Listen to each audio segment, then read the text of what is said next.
Hey, what's going on, everybody? It's back with your boys, Eric and Jonathan, for another episode of Just Visiting with J and E. He's the J, I am the E, and we are so happy you're here to join us with our show. Merry Christmas, everybody! Merry Christmas, Jonathan. Merry Christmas, man. Oh, not yet, but soon. Well, it's the Christmas season. You're not one of those people who thinks that you can't say Merry Christmas, are you? Yeah, I think I am. Oh my gosh! I've never thought about that, but yeah, I think I am. I think maybe waiting for Christmas to be like Merry Christmas. Like, what are you doing? It's not even Christmas I mean, yet. unless No. I'm not gonna see you. If I'm not gonna see you on Mhm. Christmas Day, and I know I'm not gonna see you, and you know I'm not gonna see you, then yeah, I'll be like, okay, I mean, that's fair. I'm ready. I got to show it to the camera. Got my little Santa Claus. Mm, dang, that's that's good. hilarious. I actually have Santa his Claus face in mug. my room. In a mug form? Yeah, in a bug form. It's like a little baby That's bug. wow, that's really funny. Yeah. We should like connect it. That would be hilarious. No, I'm ready, man. My wife and I, bro, we drink so much eggnog around this time. Really? I got her on the eggnog train last year. She'd never had eggnog before. And I was like, "You got to try eggnog. I love eggnog." And Um, I haven't made any homemade eggnog, but I will be making homemade this year for like our family get together, which is going to be great. So I got to make like a huge batch of it. But yeah, we bought eggnog ice cream from Bluebell, which is amazing, and then we got like actual like eggnog from the store, and we just like man, we just both sit there with half gallons, and we just no, we don't go that far, but we both get a drink every now and again. It's amazing. Do you like eggnog?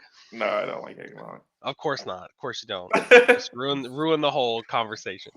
I just Um, don't. I'm not an eggnog person. My brother Chris is a mhm. huge eggnog guy. He loves eggnog. I'm not Really? the same. I don't like eggnog. Sorry guys, I'm fixing my camera here because it's kind of not showing the angle I want it to show. There we go. That's better. Got to get that tree in there. Um, why don't you like eggnog? Is it because of the eggs or just has a weird texture? Yeah. That it tastes like expired milk to me. Most people I know don't like it because of the dairy texture part of it. That's why they don't like it. It's not always like the flavor. Hmm. Like it's more so like, oh, I don't like how thick it is, or I don't like, which is understandable. I don't even know the Those are last time I had eggnog. Must have been a couple of years. It must have been a few years at this point. Like mhm. maybe 5 or 10. Maybe we should give it another try. No, I don't think I will. Dang. All I right. remember how much I disliked it Mhm. back then. So I'm settled on Oh, it. I've settled is it on like it. cottage cheese? Cottage cheese. I know Yeah. a lot. I know a lot of people who are like, I hate cottage cheese. They tried it like once, and they're like, I can't get over it in my brain. So they're just like, nope, but I'm I done. don't think I hate any food. I just don't like it, and so I'm kind of. Yeah. I will say this. I should be more open to trying things I've tried before, and like Hmm. retrying them again because I might change. There's been a couple things I've changed on over the years. Hmm. So, hmm but I you're right. have. Dude. This year, I will say this. This year has been probably the most like accepting of food, like of new types of food than I ever have been. Like I used to be a little more picky. Um I think I told you this recently, which it's kind of a funny thing, but I finally got to the point in my life where I like everything on my burger, which is like Oh, which is like crazy, right? Like I don't what's everything though? Define everything because everyone might have a different everything. everything that comes on a normal burger. So usually if you go to a restaurant, it's going to have lettuce, tomato, pickle, cheese. We're not going to talk about condiments. I do like everything with condiments as well, but different places do different condiments. But lettuce, tomato, pickle, bun, and or bun patty and cheese. Like so, all of that. Not in If that order, but yes. I wanted to do like a SpongeBob thing, and he's like, and top bun in that order, but I didn't. I couldn't remember it. But yeah, not exactly in that order, but everything. And then if they put mustard and ketchup on it, like or mayo, that's great. A lot of people like you'll hear like burger aficionados, and they'll be like, "Don't ever put ketchup on a burger; it ruins it. What? It's mustard and mayo. Like, don't put ketchup on it." Yeah, for real. But I like all three. If you're gonna put them on there, just go with What? three. Who are you? Who said you can tell me what to put up? But you Sorry, know, that you just want to know makes me what's upset. funny? What's funny about it though is that people will make, but they like for instance, I like to watch the Burger Show, and there's a few other like burger places where people just like love talking about it. What's funny is they'll make a burger sauce that is like mayo and ketchup and mixed with like Dijon mustard or something. And they're like, yeah, put that on there, but don't put ketchup. And it's like, but there's ketchup in this. So I don't really, you put whatever you want on your burger, but Can we officially say there are no longer experts? I don't know. I feel like we should just dissolve the word expert. Like it doesn't exist anymore yeah, because I don't. It's hard to find people who I find reliable when it comes to being an expert in anything. that's fair. That's fair. Yeah. But anyways, yeah. So there's that. There's a lot of different things. I can't think off the top of my head right now, but there's been a lot of things that I'm like, oh, I never used to like that. Or I used to turn my nose at it because it looked weird. Like for instance, the other day, I like tomatoes a lot. I found that out this year. I like tomatoes a lot. Never liked tomatoes. Um, I went to a Mexican place last night, which was super great with my I mean, dad and with my the brother. Mexicans, oh yeah, well, of course. Sorry, go ahead, go ahead, go ahead. Dang, this is my show. It's my show. No, I went to a Mexican place, and on my burger, on a third of it, they put green chili sauce on there. That's probably something in the past I would have been like, I don't want that, just do all queso. But you know what? I embraced it, and I'm like, other people like it, so like, let's just go for it. And I really enjoy it. And I've Other come people around. like it. I never used to like salsa, and I've just like, you know what? I get over the fact that I might not like it. I just do that in my brain. I'm just like, you know what? It's not that I won't like it. I just might not like a certain flavor, so I should just go ahead and try it and eat it and see if I like it after. Give it a few tries. I'm not gonna like die or throw up or anything. So like I do that and I'm like, hey, I actually do like this after I've let it sit in my mouth for more than 3 seconds. So I think a lot of people, the issue is the initial taste. Like they taste it first and they're like, ooh, I don't like it. But it's like most things, if you eat it and then actually try to taste it for a while, you might. That's how my taste buds have changed. Is like I've actually held the food in my mouth longer than 2 seconds. Yeah, I mean that will change the flavor of the food because we did a Hmm. science experiment in when I was in middle school. Hmm. Our teacher had told us for the whole week she wanted us to chew for at least I think it was like a minute or 2 minutes, and then she was like, but also try to see how long you could chew. So like, don't Mm. just like stop at the 2 minute mark or whatever. Yeah, yeah, And you realize it's like the food tastes a lot different when you actually give it time to properly yeah, be mowed down like it's supposed to be. yeah, for sure, definitely. Well, it's about your. That's how you learn about your palate a little bit more. Hmm. Like if you chew. I'm actually trying to eat slower. I used to eat super fast, and I've been doing a pretty good job lately. So my Wow. wife's very proud of me. So this just turned into a really sad podcast. Anyways, so Oh Christmas. god. We're gonna move on. Segue. Um, Talking about being patient. Are you excited for Christmas? Are you ready for Christmas to be Yeah, here? man. I mean, it's weird when you become an adult. Christmas is just a little bit less fun. I mean, it's fun because you get to give people gifts, obviously, but it's also Hmm. not as fun because you have to buy the gifts, Hmm. and you have to go shopping and dealing with all the craziness that entails the commercialization that we call Christmas. Can be Yeah. a little frustrating sometimes. Hmm. It was a lot simpler when you just waited for Santa Claus to come bring you your presents and then you open them on Christmas Day, kind of deal. Yeah, I agree. I agree. Are there any traditions that you and your wife are trying to start? Not yet. I don't think at least. We talked about maybe next year doing like Hmm. our own Christmas. Hmm. One of my friends, I always talked to one of my friends, one of our actual mutual friends, James. He was telling me that they did their Hmm. own Christmas for the first time, and it was like the best Christmas he ever had. And Like I with was like, his oh, friends and cool. stuff?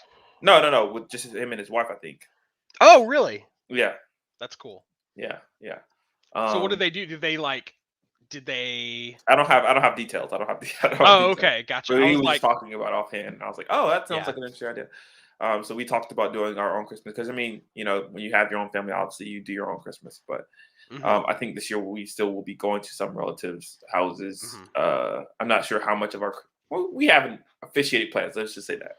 Mhm. So when you say do your own Christmas, do you mean like not go to anybody else's house? Like they're just gonna have like a No, no, no. I think what I would mean, at least by that, I'm not sure what he meant, but what I would mean by that would be like we open all of our own presents at our house.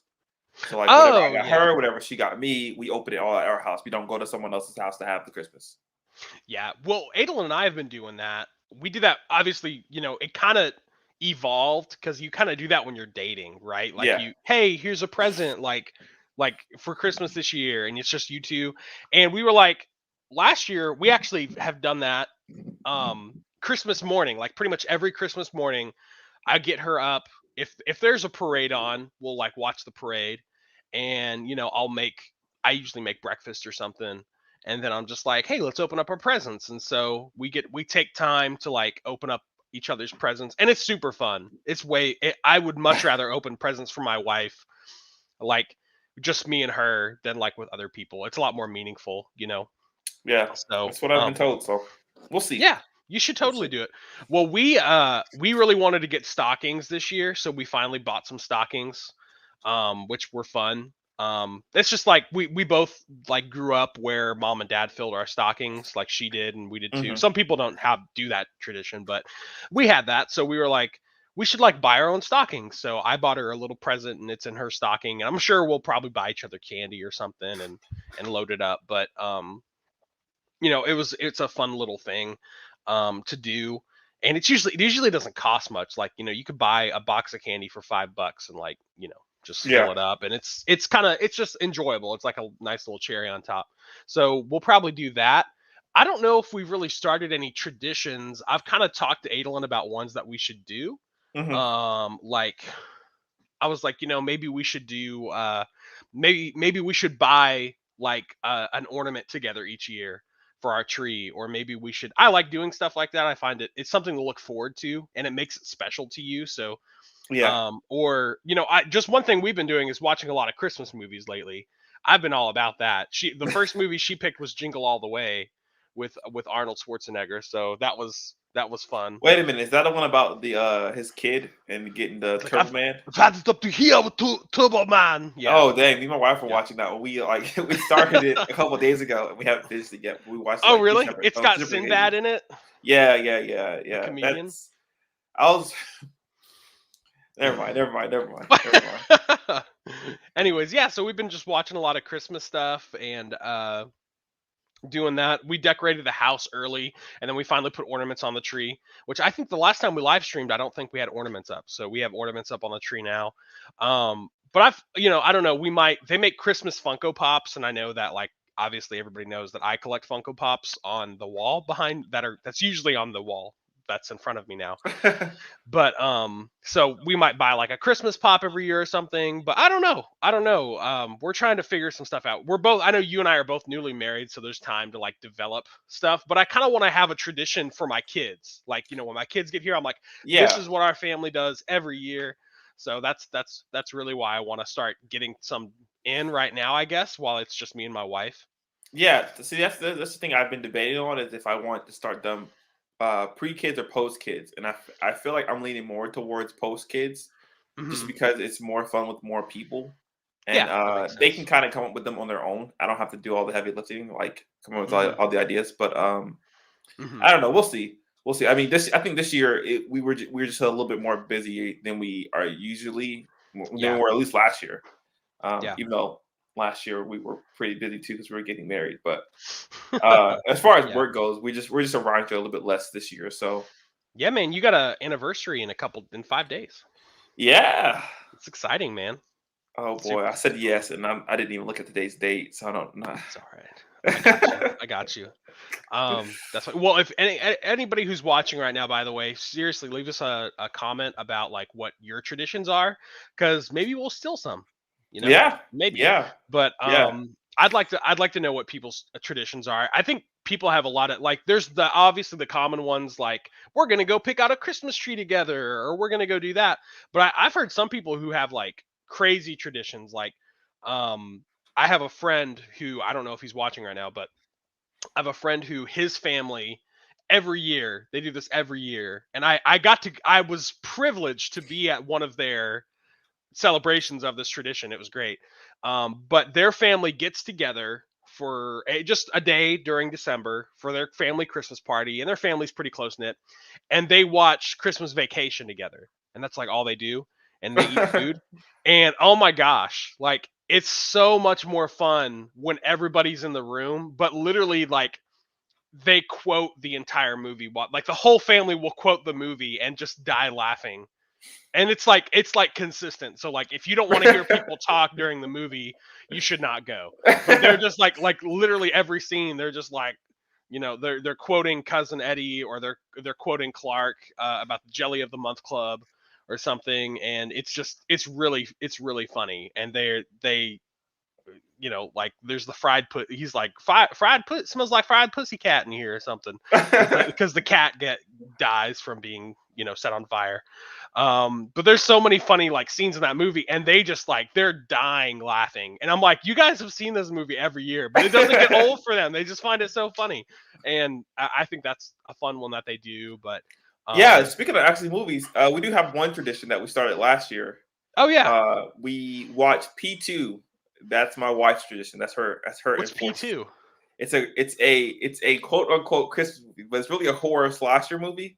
Oh really? Yeah. So basically, the setup. I'm just gonna tell you the setup. I'm not gonna say what happens in the movie, but the setup basically is this guy kidnaps this woman, and well, let me back up a little bit. So she's at work for Christmas. She's about to go home, but then the whole building shuts down, and and then she realizes that she's actually been kidnapped by this guy who is a security guard in the parking structure, and she can't escape him. And so the whole movie is about her trying to escape him while he's trying to catch her within this parking structure. Oh, okay. I just looked up and saw the poster. I just looked it up online. Yeah. Cool. Yeah. My wife. Is it a good movie, or is it one of those like kind of like cheesy, like it's just fun to watch together? It's. If I don't say this, I feel like she's off camera, like pointing a gun at me. No, don't you say anything. It's really it's an entertaining movie. It's an entertaining movie. Like it catches you by surprise a lot of times. There's a lot of jump scares, and there's a lot of it's worth a watch for sure. I wouldn't call it a Christmas movie because I don't think it's in the spirit of Christmas at all. In the spirit of Christmas, but she loves it. There's just one scene like where the guy, he starts singing like my favorite scene probably in the movie is where he starts singing. What's the song he sings? He's in the Christmas song. It's by Elvis. But anyway, he starts singing. I'll have a blue Christmas. Yeah, I think it's Blue Christmas. I think it might be Blue Christmas. That's the famous Elvis one. He's like, I'll have a blue Christmas. I think it is Blue Christmas without you. Yeah, but that's her favorite. That's her must-have for Christmas is that we watch P2 sometime before Christmas. So that's awesome. That's a fun tradition. Yeah. I was thinking about doing like maybe Die Hard for Christmas for like my movie pick. Do a Die Hard, but I haven't seen it and I don't think it's a Christmas movie. So I probably will end up just going with Santa Claus like I do every year. I think it is a Christmas movie. I do. Oh boy. I do. I mean, my wife and I have certain movies that we do watch every year, like the Santa Claus. I think you just mentioned that. Yeah. Yeah, we always watch. We both love Tim Allen, so we always watch. A classic. Yeah, he's great. Tim Allen. You love his. I love his sarcasm, his sarcastic comedy. The sequels were okay. Yeah. I like the first one is the best. The first one is definitely Yeah, the first one's the best one. That's also that one was also made during the height of like his comedy. So like the other ones weren't. So I think that's probably why it's better. But no, I told her, I was like, we need to watch Die Hard because the entire plot takes time during Christmas. Like I don't think that makes it Christmas though. I hear that and I get there may be some Christmas symbolism, but my thing is when I think of a Christmas movie, I think of what is the heart of Christmas. Like, what is Christmas really, really about? So you're one of those Hallmark Christmas guys. Yeah. Like you're like they're Christmas movies. Those are Christmas movies. I disagree. I watched the video recently that made me think about what truly is a Christmas movie, and I've always thought, well, it has to have some good-hearted thing in it, and I'm like, no, you know what? I disagree with that. I don't think it does. I think if it takes time, now if most of the movie is not Christmas, I'll give it that. But if the story literally takes place during Christmas and that's a part of the plot, then yeah, it's a Christmas movie. I'll give it that. You're opening so many doors to so many movies that have no business being called a Christmas movie. People think what's that what's that movie, that love story movie that's really popular? That goes on during Christmas that people watch. It's got like Bryan Cranston in it. It's got not Bryan Cranston. It's got let me see if I can find it really fast. Not Love Actually, is it? I'm not sure if that was during Christmas. It's got Liam Neeson in it. Is who it's got in it. Yeah, it's Love Actually. Love Actually. Yeah. So that one kind of takes place around Christmas. I saw it. I didn't really like it that much. So for all those haters out there, it was okay. But anyways, no, I just think to me a Christmas movie, the plot needs to be centered around Christmas. So whether that's like, Die Hard. I haven't seen Die Hard, so I can't say for sure. I'm leaning more towards probably not because it seems like it's more about action than it is about Christmas. Mm-hmm. That's fair. I mean, but why can't you have a Christmas action movie? It would have to be like it would have. Again, I haven't seen Die Hard, so I'm not like at liberty to even say it's not. I think it would have to be like something to do with. It could be a Christmas action movie, but it has something to do with Christmas, like not about like a villain who happens to be doing something around Christmas time. So it has to be like. I mean, for lack of a better example, it has to be like somebody's trying to rob the North Pole, or like somebody. Like well, here's my thing: if you can, this is what I just thought about. If you can change the date of when the movie happens and nothing changes, then it's not a Christmas movie. Okay, I see what you're saying. So, like, if you could have done this during Thanksgiving and it still be the same movie, it's not a Christmas movie. It has nothing to do with Christmas. What if there's certain scenes that couldn't happen unless it was around Christmas time? I don't know. It has to be like, a percentage.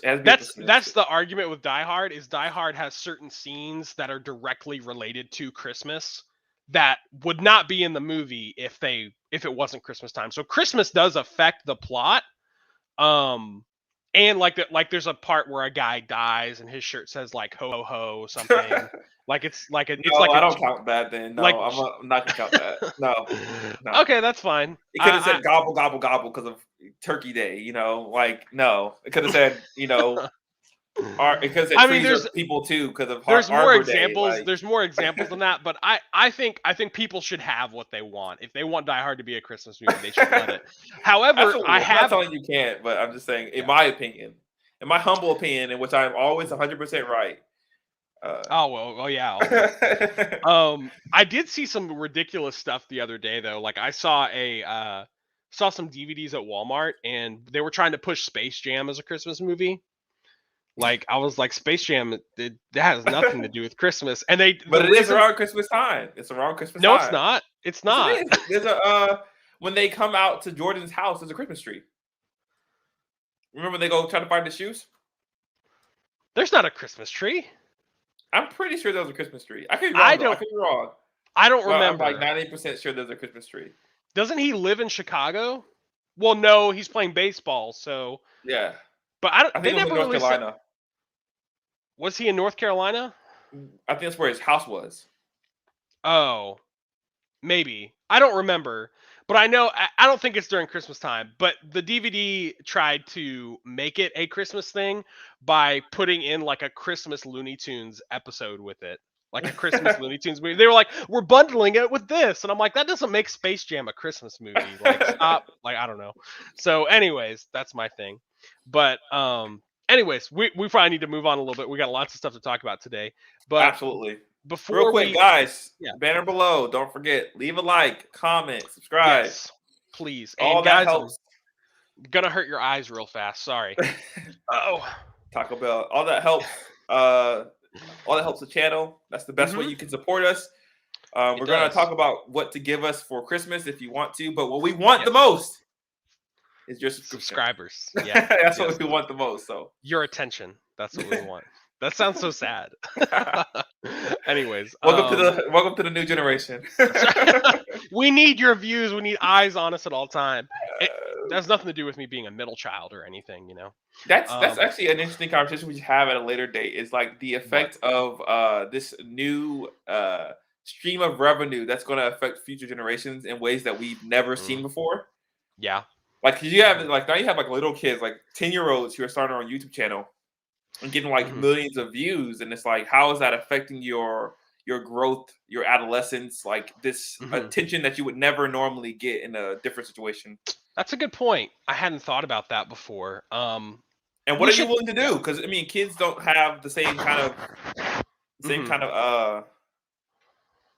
attention discretion spans? and just the same kind of what's right and what's wrong that adults have. To be like, you know, if someone asked you to do something, would you do it for the views? And for kids, it's like, well, I just want the views. I don't really care if it's right or wrong. You know, if I have to go into a Walmart and steal something. That sounds like the plot of is that movie called Nerve? I think I've seen with James Franco's brother. James Franco. Where like it's a video. It's not a video game. It's a what is it? It's a. Oh yeah. It's not. Yeah, where they're like, what would you do if someone like paid you money? Would you like play this game or whatever? Which that was a decent movie. It kind of got slept on, to be honest. I liked it. Anyways, well, Jonathan, what do you want for Christmas? Tell everybody what you want for Christmas.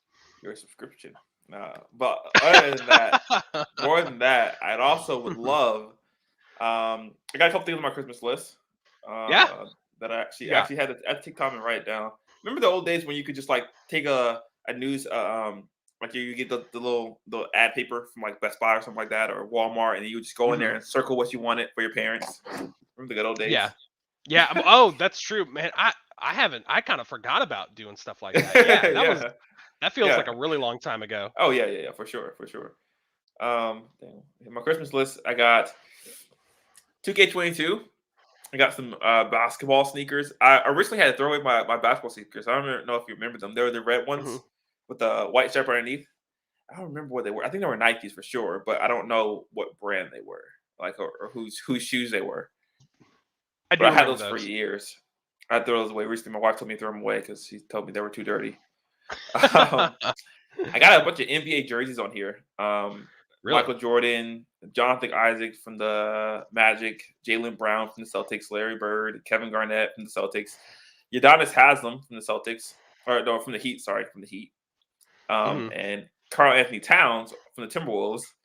I got Beats headphones, a Yeti microphone, a toolbox with just random tools in it. Wait, what were those? You were naming off players. Are there? You wanting their cards? No, they're NBA jerseys. Oh, they're jerseys. Okay, my bad. Yeah. No, I don't. By the way, for people watching, my camera's doing some weird stuff, and I'm having to mess with lighting. So I'm sorry if you see lights turning on and off. It's just kind of, I got to do that real fast for the stream. Otherwise, you're going to be looking. I mean, it's already hard enough to look at this. So I need, to make it as good as it looks. Yeah, I know. We both are. Anyways, I'm like a very colorful palette right now. I'm like a children's crayon book or something. Very colorful. Yes. Very colorful. I have a PlayStation Network annual pass, PS4 controller. Bro, you need one of those. I've been trying to play online with you for days, man. Yeah, I like it. It just depends on the month. Sometimes I'll get one, sometimes I won't. But I got a PS4 wheel and pad, pedals, not pad, pedals. GameCube controllers, GameCube games, and a sound bar with speakers. Okay. What about you? Well, I didn't really make a list this year. How is Santa going to get you what you want?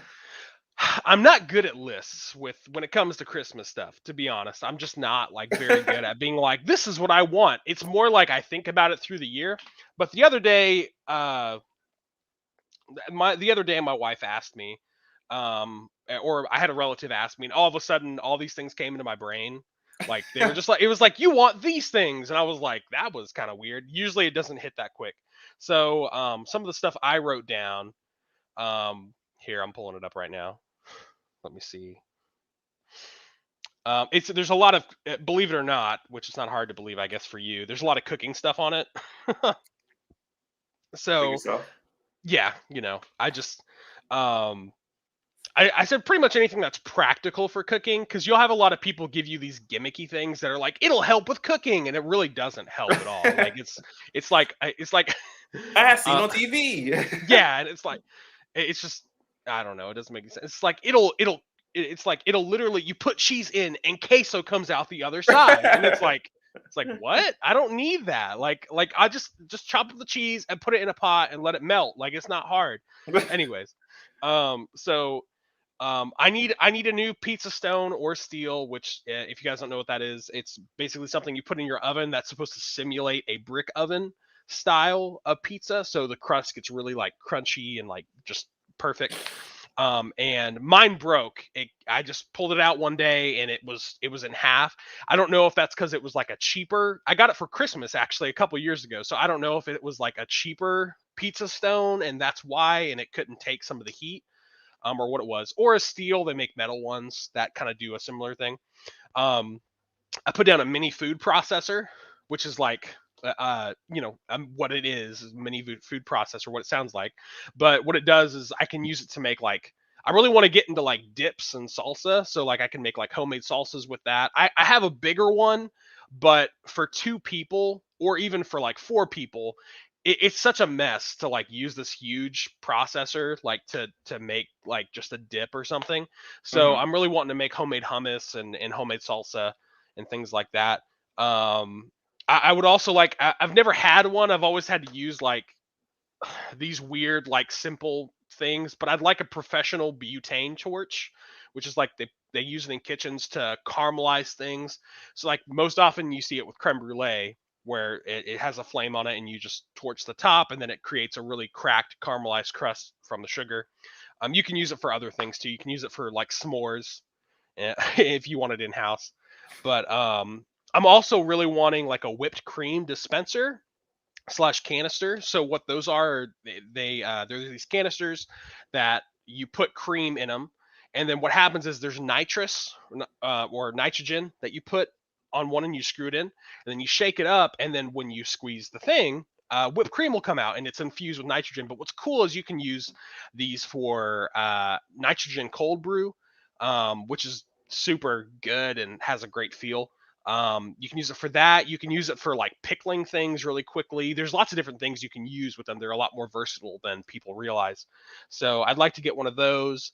And then I also need like different size casserole dishes. I really want a Switch for Christmas. I really want a Nintendo Switch, which I think might be happening, but I'm not sure. My wife's been she's been tiptoeing around the subject. She doesn't want me to open the Target app on our phone ever. So that made me think. I'm way too sneaky though. My wife is probably gonna hate me if I know that I'm getting one. But Okay, just be um, surprised though. Either way, she'll be like, like, oh my god, I can't believe it.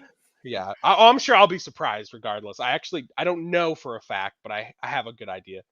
And then I think I don't know what else I added. Adolin actually put mine together. She like actually made it for me. She was like, "I know what you want," and so I was like, "Okay, fine." That's Um, nice. yeah, That means she's listening. yeah, but I don't know what's on the list, so it might not be good. But it might not be anything I want. But no, she's told me that she's excited for Christmas this year because she knows what I'm getting, and she thinks I'll be really proud of her and how well she listens, is what she told me. So we'll see what happens. But You gotta keep her there, man. You gotta keep her. That's the keeper for sure. yeah, no, it was nice of her. But yeah, so anyways, that's kind of what I'm looking for. I'd like some kitchen stuff. I could always use like a nice set of steak knives, like a nice $100 set or something. Um, or something along those lines. But that's kind of practically what I'm looking for. But I don't know. I don't know. But I'm just excited for Christmas. I mean, we both look forward to it. We've talked about it for 35 minutes, but we both look forward to it because I'm excited to spend time with my family, and I'm super excited to give some gifts. I think I have a great gift picked out for my dad that I'm really hoping he likes. But I don't want to say it on here in case he clicks on the video, which he doesn't. But you never know. He might click on it and be like, "Hey." We still Um, love you, Dad. We still love you. yeah, yeah, for sure. So, but anyways, yeah, that's what I'm looking forward to. Part of me likes giving gifts and seeing people's reactions more than actually getting them, to be honest. So Really.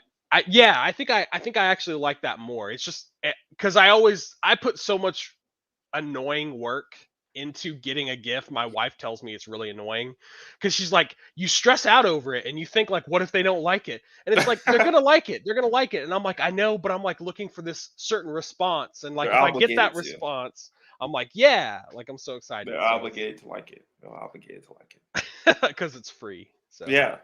you know. Anyways. But what about you? What do you look forward to for Christmas? Yeah. I think I don't know if it's Christmas Day, but there's gonna be a day where me and my wife can just sit down in our house and not go anywhere. I love days like that. Yeah. Like she doesn't, she likes to be Mhm. busy all the time, and so I love a day when I can kind of just lock the door and force her to stay inside, Mm. and we just like watch movies all day. So I think that's what I'm probably most looking forward to. Then even probably more than the presents, but just a day where we can like no work, nobody works, do anything, we just Yeah. sit down and relax. Yeah, you don't really get days like that too often with your Yeah, spouse, you know? yeah. They're hard to come by, and, Hmm. I like that too, I like that too. That's probably honestly, it's probably why I like New Year's Day so much. That's always how New Year's if I wasn't working, New Year's Day felt like that. It just felt like a day you could just, like just chill and, you Yeah. know, hopefully that'll happen this year, so anyways. Well, anything else to say about Christmas before we move on? No, sir. But I will say I finally set up my lights outside. Got some lights coming down our stairwell and into I our really house. like your tree, by the way. It's really pretty. Is Thank it you. rotating? Yeah, it rotates and everything, man. Wow, that's Yeah, great. we got a nice friend who lent us a tree, so we're really thankful for that. I'm still on. When we move, I'm gonna Mhm. start buying a real tree. Yeah. Is my secret plan that my wife doesn't know about yet. So I've been thinking about that for like since I was like a little kid of like going out and buying my own tree and like bringing Mhm. it to my house and stuff. So Yeah, for sure. Well, especially, after Christmas, you might find some pretty cheap if you keep an eye out for them. But mhm. anyways, well, we'll go ahead and move on to the next order of business. By the way, I love your nickname today, Jonathan. Thank you. Yeah, I've decided to be Thorndale with a silent G. So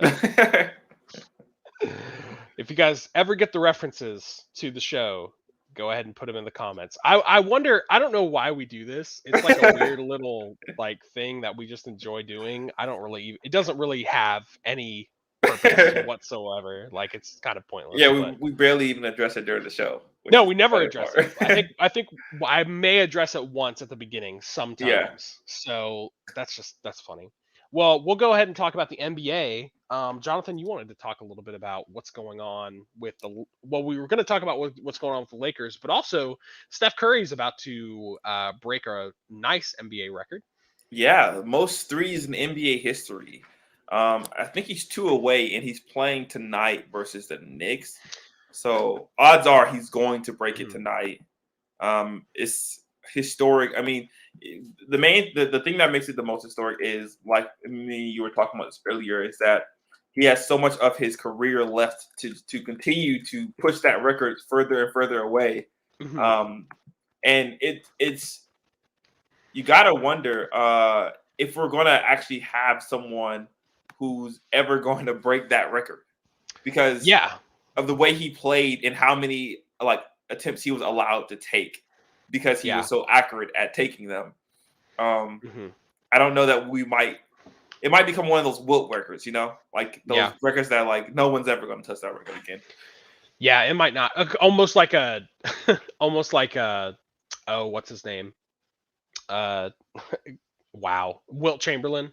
Yeah, Almost like where it's just like 100 points in a game. It's yeah, just no one's ever going to break that record. I don't There's think no way anybody, possible anyone could ever break Mhm. that record. Uh, Especially because of what it would take to break that record. You know what I mean? yeah, You'd have to be either extremely accurate or very selfish. yeah, And extremely accurate, that's going to be tough. And selfish is, I mean, Kobe's last game, he got what, 60 points? yeah. Or And 61 or something like that. and Yeah, he had the ball a lot in that game, and he only yeah, got 60 something point. You know what I mean? So yeah. And also, I mean, things are just different now than they were back then. Mhm. Like there's double How teams, people there's play the triple game. teams. Yeah, Yeah, I mean you could get a nice 40 point, in the first half, but the yeah. second half the defense is going to be completely different. They're going to put three Mhm. different guys on you to make sure that you can't make a shot. And not just that, like stamina is Oh you're going to yeah, get tired. for You're like sure. you're going to get tired by the time the second half comes. I mean, you just Yeah, have to be definitely. having literally a tremendous. I don't even know how to describe what kind of night you would have to be having to Hmm. crack. Just to crack 80 was impressive for Kobe to do. That was like one of Hmm. his more impressive feats that he cracked 80 in a game. Yeah, So that's true. That's true. I forgot about his that he did that. yeah, But him yeah, 81 no, versus Toronto. I mean that's and and he was still 19 points away, which is like Yeah, still 6 shots, or 6 to 7 yeah, shots. So, but yeah, that's insane. I mean, I don't know. We might see somebody break it. I mean, a lot of people didn't think Ray Allen's would be broken, but I felt like his was more attainable. oh yeah, You know. yeah, yeah. Um. I mean, I think a lot of people thought Kareem's all-time scoring record wouldn't be broken either. Yeah, But that's true. LeBron looks like he's on track to break that if he continues to play well, but also stays healthy, for the Yeah. remainder of the year. So I think he might end up creating a scoring record that won't be Hmm. broken, just You because just yeah. his health, he was able to stay healthy for so long. I don't think we've ever Hmm. seen a player be able to be that healthy for that long without having some kind of freak accident. Like Oh Westbrook yeah. was I on mean. track for that, but someone Mhm. ran into his knee. You don't like you can't Yeah. plan those kind of things. Well, and I don't love saying great things about LeBron, but he is smart about resting. I think Yeah, he rests too much, but that's my opinion. He's careful with how he plays because I think he wants to play as long as possible. You yeah, know what I mean? yeah, I think he just wants to play as long as possible. So, I mean, I'm fine with that. I'd love to see him play against the Sun. A lot of people have talked about that. That would be such an interesting thing to witness in the history of sports, even if it was for one season. Like, even if it yeah. was just one season, he's playing against his son. But Or what would make it interesting, though? That's my Mhm. question. Like everyone keeps telling me that, and I'm like, but why would it be like just the fact that it happened, or the fact that it would be competitive? Because it wouldn't be competitive. Like he'd be like a grandpa by then. He'd be so old. Like, Well, I mean, that's only a couple years, man. I think isn't his son a junior is he a junior in college? in high school? In high school, Oh, I mean, he's got. Bron. I think he might be a junior. I thought he was a junior or a senior. So I mean, it's like 2 years away. It's really not that long. Yeah, I mean that's if he decides to come right out. Hmm. He's 17. Yeah, he's probably a junior, maybe a senior. Yeah. So I mean, it's 2 to 3 years, which I personally see LeBron. He doesn't want to talk about retirement. I mean, he doesn't like Yeah, talking about it. So I'm assuming he will still be here. I'll give LeBron 5 years. I'll give him 5 more years, and then I bet he's about ready to retire at that point. hmm But I could definitely see him 2 to 3, and if he's playing with his son, that'll be interesting. I think what'll be interesting. There's people who will say he's going to draft his son. I would kind of be upset about that. I'd be like, bro, really? Like, I don't know. Also, I don't know about you, but would you want to play on a team with your dad? Not really. I would Not not. really. If I was an NBA player, I would. That's a Like weird dichotomy. we saw what happened to Lonzo coming into the league with his dad hyping him up as literally Oh the best yeah. NBA prospect since God created Mhm. basketball. So and we Yeah. see like the kind of torment he went through, just not only Mhm. from some players but mostly the fans. I don't think I would want to be that associated with my dad. I would want to play against him maybe, but I mean he's Mhm. just not even the same size as his dad. So like them guarding each Mhm. other wouldn't even make sense. Yeah. Um, No, I mean, well, the reason I would want to see him, I would just want to see. I wouldn't want to see one on one necessarily. I'm more so interested with seeing how his son plays versus his dad. I'd like to see like that comparison in real time, where like you're seeing LeBron go down and dunk, and maybe on a breakaway dunk, and then you see his son come back with a three.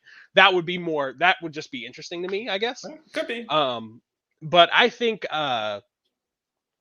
LeBron's obviously going to be older. I wouldn't want to see them on the same team because like I would feel like my dad's holding me back in some way. I wouldn't feel like I can play the way I want to because I would Yeah, feel like there's a shadow behind looming me. over you, telling you Yeah, how to do things the way and that he you might should do trade them. me if I don't if I don't put out. He might he might trade me.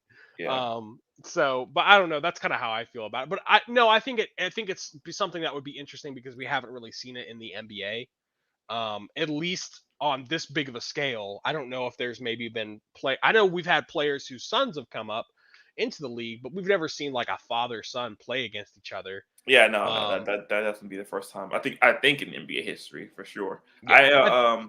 I think as far as LeBron's retirement though, I'm curious to when he's going to retire because I don't imagine them. I definitely don't think they're winning a championship this year. But like, how many more years are you going to go without even having a chance to win a championship? Yeah. I think it's only like further hurting your legacy if you continue to go and not win championships, even though you're supposedly at this point still, as some people might say, the best player in the league or one of the best players in the league. So I'm curious to when he's going to retire, or if he's. I mean, he already thinks he's the best in NBA history. I think there's something inside him that wants to beat Jordan as far as championships go. Ooh, there's no way. There's no way he wins more. Unless he goes with the Commissioner Silver and he's like, hey, I want Stephen Curry, I want Kevin Durant, I want who else you got? Damian Lillard. Give me all the good guys. I partially think that's what drives him. I think he wants to. I think he believes he's the best in the league right now, but I think he's tired of hearing all the people who are like, "You're not the best ever." And I think that it's got to eat at him because he's LeBron, and his ego has lessened a little bit over the years, which I appreciate, but he's still got a huge ego. I mean, he's all about himself. He's all about marketing himself. And there's lots of people who still don't believe that he's the greatest. There should be a majority of people who still don't think he's the. It's not even. It's just not. And this is the thing that I feel bad for him about is that it's not close, and I think it does. I think it diminishes his talent to compare him to Jordan. Jordan's just so far and away better than everybody else who's ever picked up a basketball. It's not funny. So I would prefer to compare him to other people like a Magic or a Larry Bird or a Kobe even. I don't think I would take Kobe over LeBron. But it's not close how far away everyone else is from Jordan. He's like on a different planet, honestly. He's in a different solar system. Well, and we've talked about this before in previous podcasts, but I've always compared Jordan. The reason I like Jordan is not necessarily for a stats reason, it's for his play style. Yeah. And I think, he's just so well-rounded. LeBron's just not that type of player. He is a well-rounded player, but to say that he was as well-rounded as Jordan was in the game and the scope of everything, I don't think that's ever going to be. Yeah. Even if LeBron won 7 championships, I'm going to think about all the ones that he lost and how desperate he looked when he was trying to, you know what I mean? Yeah. I mean, I get the rings aren't everything argument. I think that to invalidate the fact that Jordan won 3 straight, retired, came back and won 3 more straight, or then retired again. Like, I think that's like, it wasn't like he won 3 straight and then like went on a 7-year drought where he didn't win another championship. It was literally like, okay, now I'm just gonna retire at the top of my game. Like, I can do that. And then he came back, lost in the playoffs, but then came back and won 3 straight again, and then retired again at the top of his game. Like, that's just, to me, you can't. They lost in the finals too, didn't they? Who? The Bulls? No. They lost in the conference finals. Conference finals. They lost in the conference finals to the Magic. He was out of shape. For anyone, I saw this video and it made me mad. For anyone who says that Michael Jordan was not out of shape or he wasn't rusty when he came back, you don't know basketball. I'm sorry. Oh no, he was. Yeah. He talked about it himself. Exactly. But like, people are saying like, oh well, he scored the same amount or he had the same inefficiency or whatever. Like, if you talk to any personal trainer, a baseball personal trainer compared to a basketball personal trainer, and ask them like, what's the difference in body, like how you build your body up? He spent 18 months trying to build a baseball body. It's completely different. The athletics, the calisthenics, like everything you do is different. Even the weight training is different for how you train your body. It is. Compared to the basketball. Even Horace Grant went on record saying 45 isn't 23 because he was saying Michael Jordan isn't the same. Like, he's lost part of his edge because he went to play baseball. If anybody's ever played, like I played, so when in high school I played basketball and baseball. So, and we had actually 2 seasons of baseball at my school because we didn't have football. So we had fall baseball, then we had basketball, and then we had spring baseball. So I would play baseball first and then go into basketball. And on on just that, think about how small of a level that is. Like, it took me weeks of Yeah, practice to get my shot back into form. yeah. Um, because my body was so used to throwing a baseball. A baseball has a much different weight than a basketball as well. Hmm. Also, your target is very different, and you run a lot less in baseball. A That's lot that's less. probably A that's lot probably less. the biggest thing is conditioning. Now, if you take that on a bigger scale, where you have, I'm not training every day to be a baseball player. Like, I wasn't at that time. I Yeah. wasn't training every day to be the best baseball player in the world because I don't have a drive like Michael Jordan. Um, and so you had most guys. It took them about we would practice about a month and a half before our first game for basketball. By the time that first game came around, you're practicing every day for about 2.5 hours is how long because we'd have practice at like, probably 2, and we get done about 4:35. So we're practicing about 2.5 hours every day for 5 days a week so about 25 days. Okay, you're kind of back in shape for high Yeah. school basketball. You're talking about a guy who, like, off season, he's lifting weights, he's doing drills that are continually for baseball. Like, he's going to have a much different, that gap between baseball player and basketball player is going to be even bigger Yeah. at that point. So, Yeah. um, yeah, he was definitely out. I mean, his muscle memory was different at that Yeah. point. Yeah. I He mean, has to relearn everything. and that's not to say like he wasn't a good player. He was still a No. great player, but you could tell like as the series went on, coming Mhm. down to the fourth quarter, he was a lot more fatigued. He couldn't like Yeah. carry the team like he normally would because Mhm. again, your body is just not built the same. Mhm. Like his trainer, even if you got to watch the last day to see all this information, but his trainer told him like, Did you finally watch that, by the way? yeah, I finished it. I finally It finished was it. great, wasn't it? Yeah, yeah, Wasn't yeah, it yeah, great? Yeah. yeah.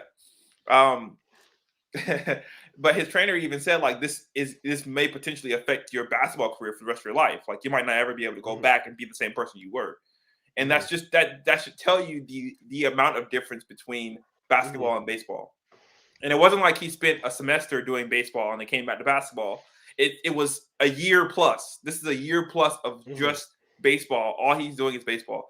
I mean, you can go play pickup games wherever you want to. That's not going to make a difference when you're playing high Mhm. level NBA finals basketball. Mhm. So Mhm. yeah, he was definitely rusty. He was definitely not in the correct shape he wanted to be in, Mhm. which is why the very next year they went on an insane run and they won 3 straight championships. Like Yeah. he was definitely Yeah. different. Like it's just Oh, for sure. it's a bad argument. It's just a really really bad argument to have. I just think it's so stupid. Someone made a video about it. And I was very very upset. Anyway, on to other NBA news that's not about Michael Jordan or LeBron James. Go ahead. Um, the Nets are having a pretty interesting season. I think I picked them to win the finals. Do you remember? I think you did. I think I you feel like did. I did. I feel like I might have picked them to win the finals. But the holdout is coming even longer for Kyrie Irving. Now I'm kind of regretting my pick. How do you think they'd be doing if they had Kyrie? I think they'd be a lot better. I think they'd Really? probably be one of the best teams in the NBA Because currently. he's a playmaker, or? Yeah, yeah. Mhm. It just gives them another option. I don't know if you know this, but the league recently came down with new rules in regards to fouling. So Mhm. if it was if it was a natural take, like if you're taking a natural approach to the basket, basically where you're basically playing for a foul, Mhm. they wouldn't call it anymore, and they would just let you play Oh. it out. Yeah. Oh. And Okay. so the person that hurts the most is James Harden because he's like the guy who goes to Yeah. the line 20 times a game. Like he's getting Yeah. like 15, 20 attempts a game. And Mhm. so where he would normally score 28 points a game, without Mhm. those that many free throws, his scoring total comes down to like what, maybe 18, maybe Mhm. 15. Mhm. Um, and so since that rule came into effect, plus they don't have Kyrie, their team is it's a lot more on KD's shoulder. And Kyrie is the person who alleviates KD because he can play offense just as well as not as well, but he's Those a are little some bit weak under KD. shoulders. Oh, come on, man, you got to be over it by now. Come on now. Some weak shoulders, boy. But Oklahoma City was too heavy for him. I think Anyways. I'm still pretty confident. Mm. that like in my pick, but I would be more confident if the whole puzzle piece was there. And I don't know how long. Like he might retire. Like it's very possible Kyrie might retire because like it doesn't seem like he's going to bend on this at all. And now I don't know if you heard, but Canada now is saying that you have to have a vaccine card in order to play in Canada. Any games in Canada, so you can't play any games if you're not vaccinated in Canada. Wow, really? Yeah, that's crazy. Yeah. I'm so tired of this. I'm so tired of this, man. Anyways, so has he played? He hasn't played a game, I'm assuming. Nope. And you got to wonder, like, even if he comes back, what condition is he going to be in, having sat most of the season? So, I don't know. I'm a little concerned with my pick now. But the thing I am confident about is that there's no super teams in the East as of now. I mean, the Bulls are probably the closest thing we got, but there's no team that's like really, really like, oh wow, they're the best team currently, in the league, as far as the Eastern Conference goes. So that's I'm pretty fine on that. It's just the West is kind of looking tough this year. So I don't know. Yeah. I'm just noticing a lot of teams not operating the way that people thought they would operate at the beginning of the season. Yeah. Like, the season's been really crazy that way. I mean, and you're just seeing like Oklahoma City kind of started off doing okay, and then they just hit. I don't know what happened to them. They just started tanking really quickly. They had so many losing streaks. I was getting alerts on my phone like they just had they're trying to break a 5-game losing streak, a 6-game losing streak, a 7-game. I'm like, oh my gosh, like it's crazy. How are the Suns doing this year? Suns doing great. They actually just came off an 18-game winning streak. It got snapped by the Warriors. Wow. I wonder if they're going to be the one. You think they might be the ones to go all the way? Because last year they were close last year, right? Yeah. It all depends on what shape Klay Thompson comes back in.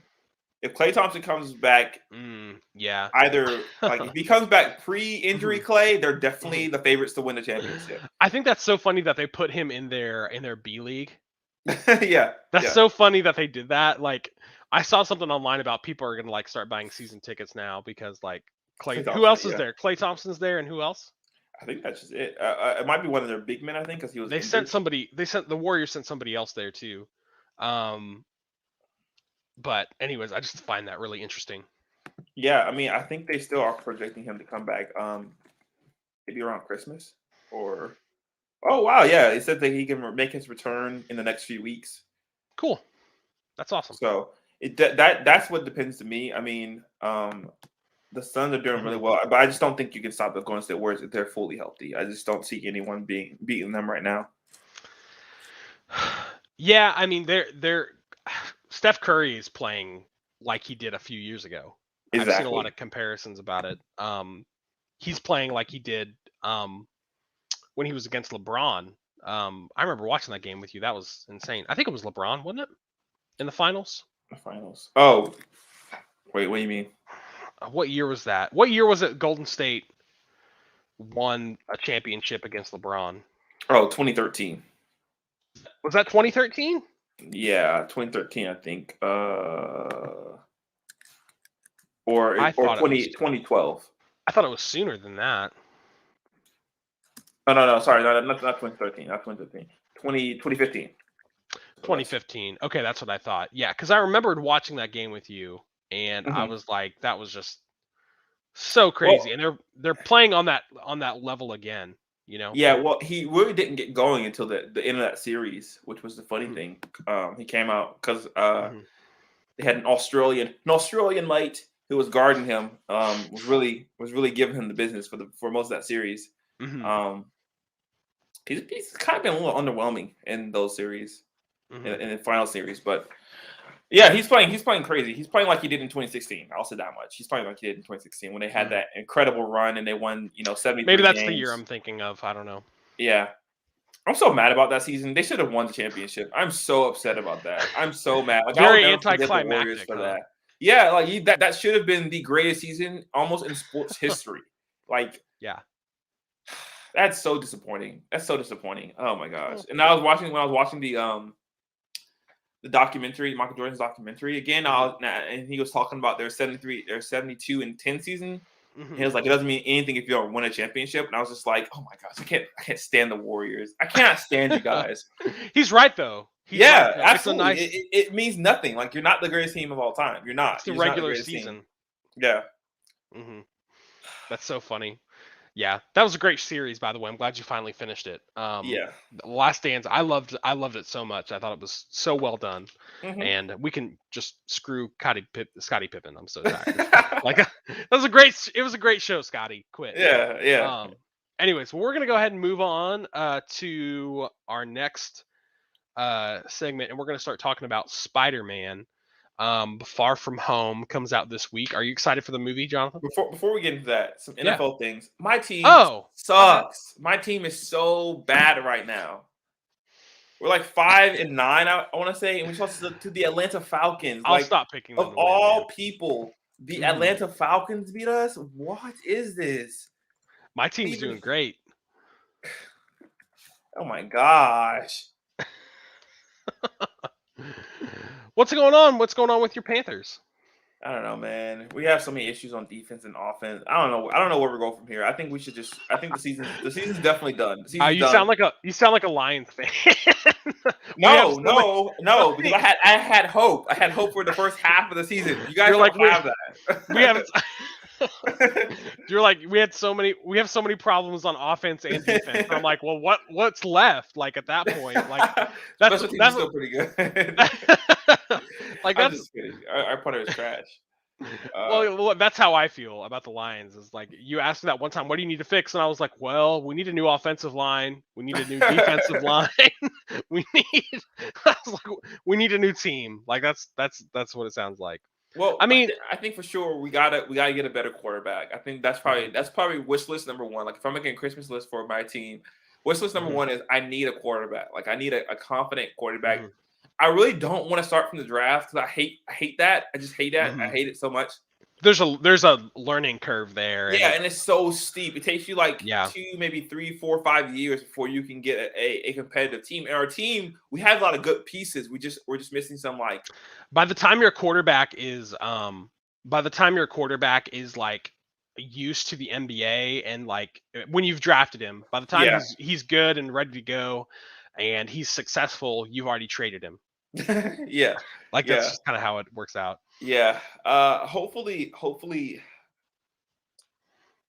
I didn't want to be in the Deshaun Watson sweepstakes because of I don't know if you know this, but Deshaun Watson plays Houston, Texas. He has a bunch of allegations against him, a lot of sexual allegations against him. So I really didn't want to participate in that because I was like, he might get suspended, he might go to jail, like, and then you just wasted all this like capital just to get a guy who's not going to play football for another 2-3 years. Yeah.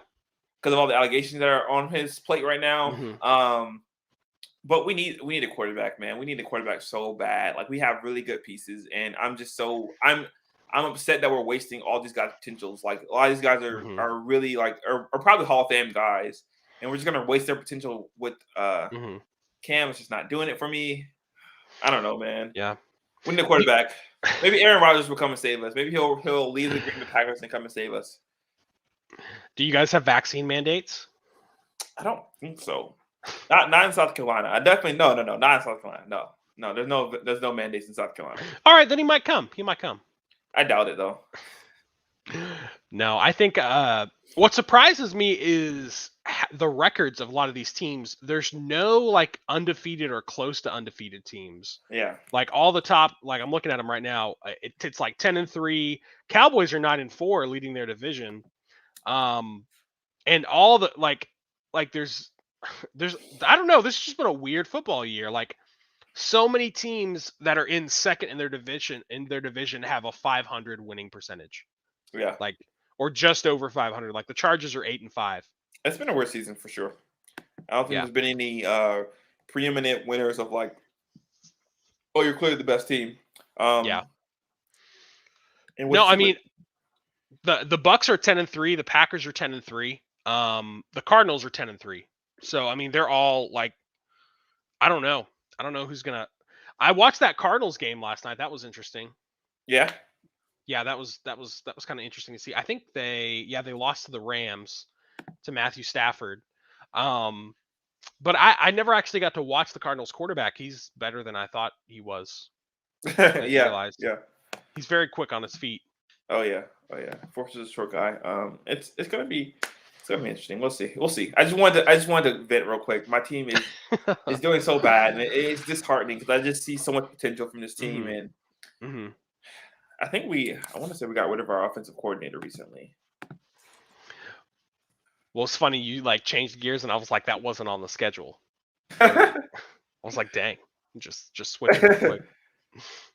Man.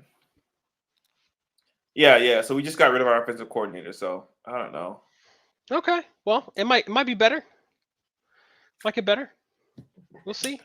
We'll see. We'll see. You guys not keep. Do you think you guys are going to keep Cam? I'd be surprised. I mean, I don't know. I don't know, man. I don't know what to think. I gotta do some deep inventory before. Man, a couple weeks ago, everybody thought Cam came to save him, and then he just like. Have they started him at all? Have they been playing him? Yeah. He started the last two or three games. Did he play the entire game? Or? Yeah. He got pulled a couple times though. Because offense wasn't going anywhere. I don't know. I mean, our best player on the team, he's hurt right now. He's injured. He's gonna be done for the season already. We knew that before we played this game. Our line has been through so much chaos and turmoil. We don't have any like dominant players on either side of the ball currently. So I understand why we're I understand why we're where we're at. It's just disheartening because we have a lot of great skill players. And it's like, man, like this guy, if he was on a different team, he'd probably be like, one of the best receivers in the league. Or this guy, if he was on a different team, he'd be the best running back in the league. Or this guy, if he was on a different team, he'd be the best, middle linebacker or outside linebacker or whatever, or best cornerback. It's like, but none of it's coming together. None of it's coming together. Yeah, definitely. Yeah, I mean, I think your team has some work to do. But I mean, you guys have been mildly successful. You've had a handful of wins. That's not nothing right now. You're not like in a bad spot. I guess I'm super grateful because I'm a Lions fan and I have nothing. So I have nothing to work from. And then have it ripped away from you, like pried out of your cold, dead hands. That's how I feel. Like. Yeah. I was like, no, we can still make it, and then it's like, no, Jonathan, it's not gonna work. Just let go, man, let go. It's not gonna work. I'm like, no, we can still make it. We can still make it. I know. I don't want to give you any more hope. I think you guys are done though. To be honest, for the wild card, I mean, if you've gotten beat, you got beat by the Falcons. You said that's a conference. Yeah. Yeah, and the Falcons are actually second in your division. So yeah, I don't really see. We would have to have some miraculous change on offense, for sure. And we need some people to lose for sure. It's too much to overcome. I think we should look forward to next season. We'll just see what happens, man. We started off 3-0. It's the crazy thing. Like I think back, and it's like we were 3-0 at one point. Like we were 3-0. And now we're you were not going to make the playoffs. We're not going to make the playoffs. That's just insane to me. It is what it is. And then we have to play the Bucks like 2 times in the next couple of weeks. Oh, really? In the next couple of weeks? Yeah. I didn't know you were having to play the Bucks. That's kind of crazy. Yeah. So I don't imagine that we make the playoffs having to play them twice. Well, I'm rooting for you, but I'm not going to pick you in any more Eric's picks. We should do a special Eric's picks playoff. Okay. That'd be fun. See if I'm maybe I'll be more accurate at that point, You got that clutch gene?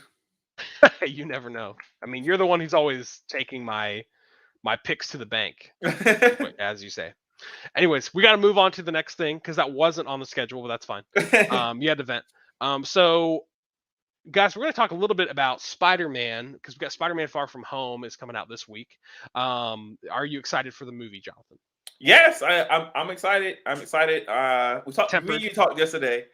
I didn't really want to. I wasn't super excited to go see the movie, but now I'm coming around the corner. I'm coming around the bend.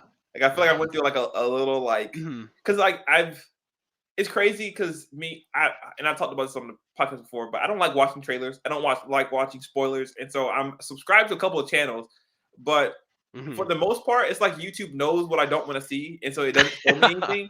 But it's been like impossible to get away from all the spoiler stuff. Like it's been like almost impossible to not see someone posting, "Oh, new update! We just found out this person might be in the movie," or they're taking this direction in the movie, or we got a new scene or a new backstage photo of someone that's going to be in the movie, or something like that. And it's like this has been one of the most overhyped movies in the history of movies. I think I'm pretty sure this has been one of the most overhyped movies you've ever seen. To be honest with you, I have this weird feeling that Marvel wanted to keep Doc Ock, Jamie Foxx, and Green Goblin. I said Jamie Foxx. I couldn't remember his villain name, Electro. I think personally, I think they really wanted to keep them a secret, but many people kept saying like, we saw this person, this person's confirmed, that they were just like, all right, go ahead and confirm Doc Ock, and then they were like, go ahead and confirm Electro because we already confirmed Doc Ock, and then they were like, go ahead and confirm Green Goblin, and then they just edited the trailers. You know what I mean? Like I feel like that's what they did, is they were just like, all right, like here they're in the movie. All right, they're in the movie. Now stop. Like I felt like that's what they did this time. Which the fans kind of ruin it a little bit. I mean, I'm a sucker for spoilers. I like finding out if certain characters are going to be in it, but it was just it's been too much, and I think it's only going to get worse as Thursday comes, which is now making me think I need to go see it when it comes out, or like I'm going to hear everything about the movie before I even get a chance to go see it on the weekend the movie comes out. It actually came out today in the UK. Oh my gosh! Maybe I should just stay off the internet. I'm kind of staying off of social media, to be honest. I haven't watched any trailers like since the one that we watched on the show. I haven't watched any new ones or TV spots. They've already released a lot of that stuff, but I haven't watched any. But I got tickets for Thursday, so I'm going Thursday night at 8:30. I'm super excited to watch it, and my wife's coming with me, and we're just like we're really excited to watch. I am, anyways. And let me tell you about my experience buying these tickets. Okay. So, I had a special way. I was able to get corporate priced tickets. So what I ended up doing was, basically how it works. You buy your movie ticket online, and then you have a corporate ticket. You go to the movie theater, show them the barcode for the corporate ticket, and then they scan it and they give you tickets. So it made it about $2 or $3 cheaper per ticket. So that's why I did it. I was just like, hey, if I'm saving $2 or $3, like that's great. So I go there to get it, and I stand in line, and I looked at the seats. I'm pretty prepared for this stuff generally. Like I looked online on Fandango to find the tickets, to find the seats that I wanted, and I was like, okay, I'm gonna pick this time and these seats. Well, I get there, and the dude at the movie theater was just like really, really rude to me. There was two guys up there. The guy actually behind the computer was nice, but the guy helping the guy behind the computer, I was like, yeah, I said I'm here to get like Spider-Man Homecoming tickets. Or it's not Spider-Man Homecoming, Spider-Man Far From Home tickets, for this time. And they were like, well, we just want to let you know, like those showings are pretty much all sold out. There's like no seats at all except for the ones in the front row. And I was like, in my head, I was like, that's bull crap. I just looked it up. And I was like, and so I told the dude, I pushed back a little bit, and I was like, well, I said, oh, really? I said, well, I checked on Fandango and I found some seats. And then before I could even finish my sentence, the dude was like, well, Fandango and AMC, they're just not affiliated with each other. So I really don't think that. And I was like, almost like he wasn't going to check for me. And I was like, well, I'd like to still check if that's okay. And then the other dude behind the computer was like, oh yeah, of course we can still check for you and see if there's anything available. And I was like, who is this dude? Like trying to, like, I don't know. Like it was just, and then, once it was finally my turn, because there was a problem with the lady in front of me, it took like 30 minutes for me to get these tickets. So I was a little nervous. I was like, if somebody buys these online before I can get them, I'm going to be mad. But when I finally got there, the seats were available. The tickets were available. I was like, I don't know why this person kept telling me like, oh, I was just so annoyed. I was like, stop. Because I looked at all the showings in Fandango, and I'm like, I'm pretty sure they're accurate. But yeah, so we got decent seats. We're like in the middle, but we're all the way to the left at the end of the row. But we're still like in the middle of the movie theater, and at least I don't have to climb around anybody who needs to get out. But I'm really pumped for the movie. I'm thinking Toby and Andrew Garfield are gonna make an appearance. I just have this gut feeling like they will show up. But what do you think? Yeah, me and you talked about this last night. I'm 70-80. I think 70, 80? I've moved up a little bit. I don't know Mhm. what caused me to move up, but I'm a little more. I This is what I told you. I think I'm pretty certain Andrew Garfield's going to be in it, but Tobey Mhm. Maguire is the one where I'm like, I don't think so. Um, so that's like I'm still probably hovering around 50, probably maybe 60 now. Why do you think Andrew won't be in it? Toby, Or sorry, Toby. Why don't you think Toby will be in it? I don't know. He seems like the hardest one to get involved, just because I remember when he was doing the Spider-Man Sam Raimi films. Mhm. He talked about how much he loves Spider-Man, but his real thought about coming back for a fourth movie, which they were thinking about doing, Mhm. and I think it was going to be about Sinister Six. He said that he wanted the whole cast to be together again. Mhm. So I'm not sure that he. I don't know. I'm getting this gut feeling like he'd be the hardest person to convince to come back and put the suit on for a not his movie. I don't know. Mhm. Yeah. I mean, he's always seemed like somebody. He always felt like the Spider-Man who had the biggest like kind of chip on his shoulder. Yeah, Like I am the first Spider-Man. You know I'm what I the mean? only Spider-Man. Yeah, kind of a little bit. Almost like he took it a little too far. So I don't know. Maybe it might be kind of hard to get him to I, come. But well, yeah, because if you hear he didn't, and this is not to say anything about the movies or about Mhm. his acting or about whatever. But Mhm. you hear Andrew Garfield talk about his love of Spider-Man. It Mhm. seems genuine and it seems Mhm. authentic. So like Mhm. I would be hard pressed to be like if Disney didn't come to him and be like, hey, we want you to cameo in this movie, he wouldn't be like, absolutely, like I'm Yeah. so ready to put the suit back on, like please, Yeah. let me do this, Mhm. or like if he himself didn't go petition Disney to let him back in the movie, like I Mhm. wouldn't be surprised about that because he seems like a genuine comic book nerd fan type of guy.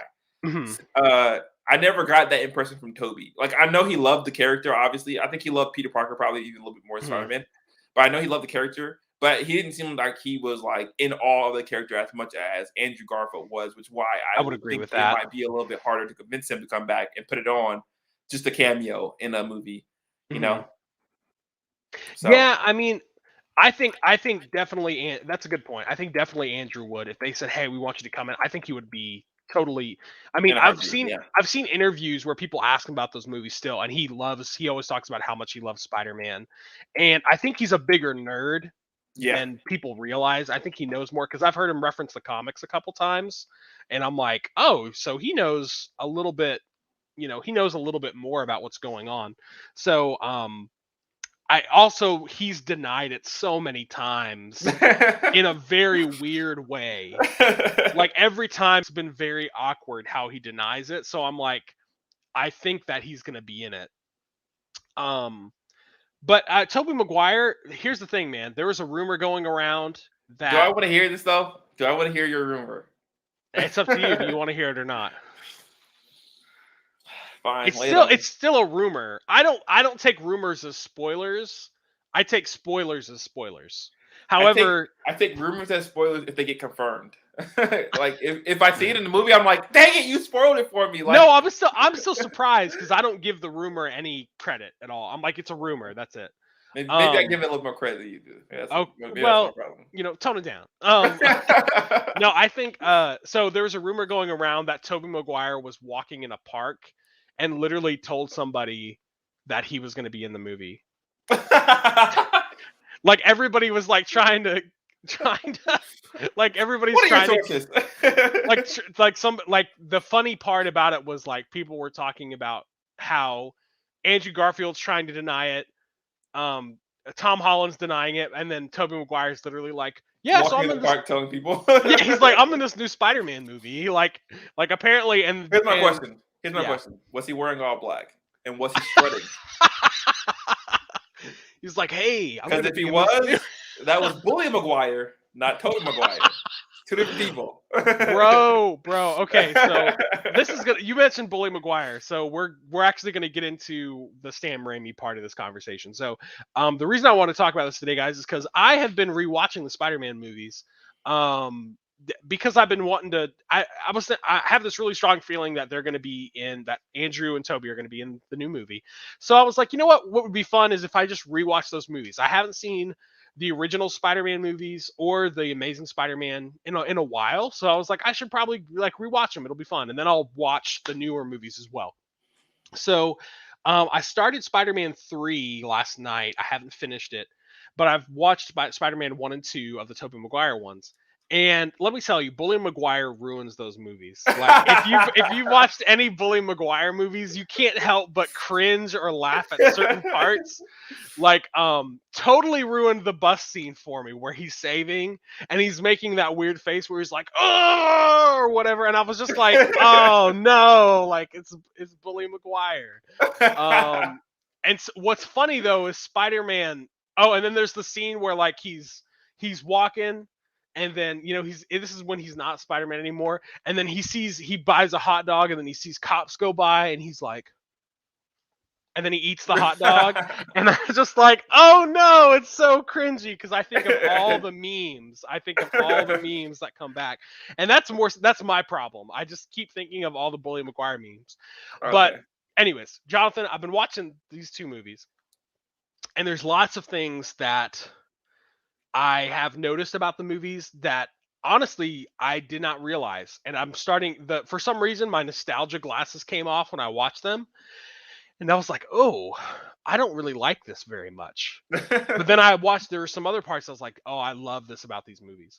So something that I noticed in the first two, especially in the second Spider-Man movie, is that Tobey Maguire's acting is very one-dimensional. He does not have as much personality as I gave him in my mind. So when I watched him, I'm not saying his scenes are bad or anything. He's just very like, he's like, I'm Peter Parker. Oh my gosh, this is happening.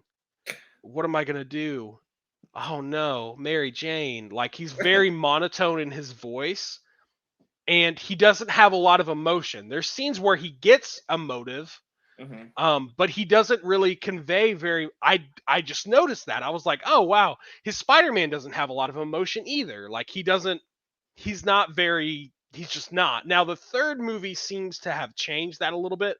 Like immediately when the third one started, I haven't finished the third one. He's a little bit more expressive. He's a little bit more, and that's probably where the Bully Maguire memes come from, in some ways.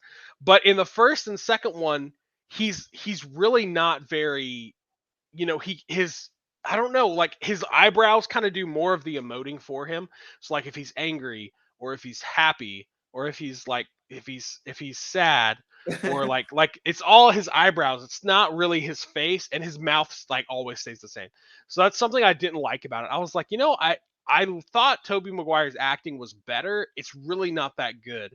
I think Andrew Garfield and Tom Holland are definitely the better actors.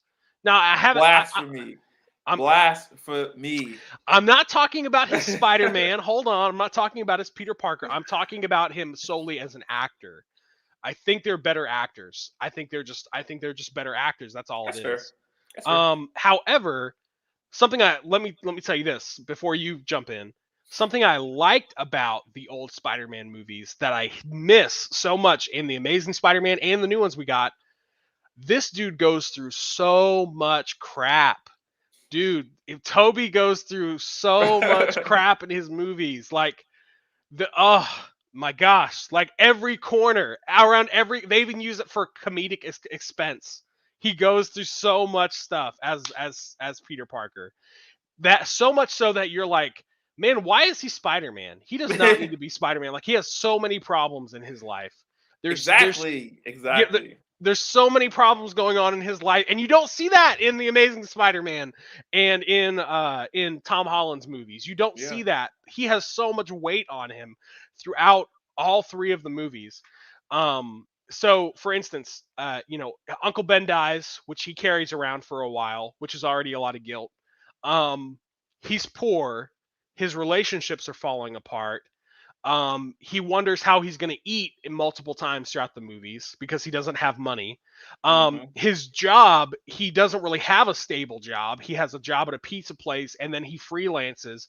He's a freelancer, which is not what he needs, even though J. Jonah Jameson tells him, "Oh, it's the best thing for a kid like you." It's not what he needs.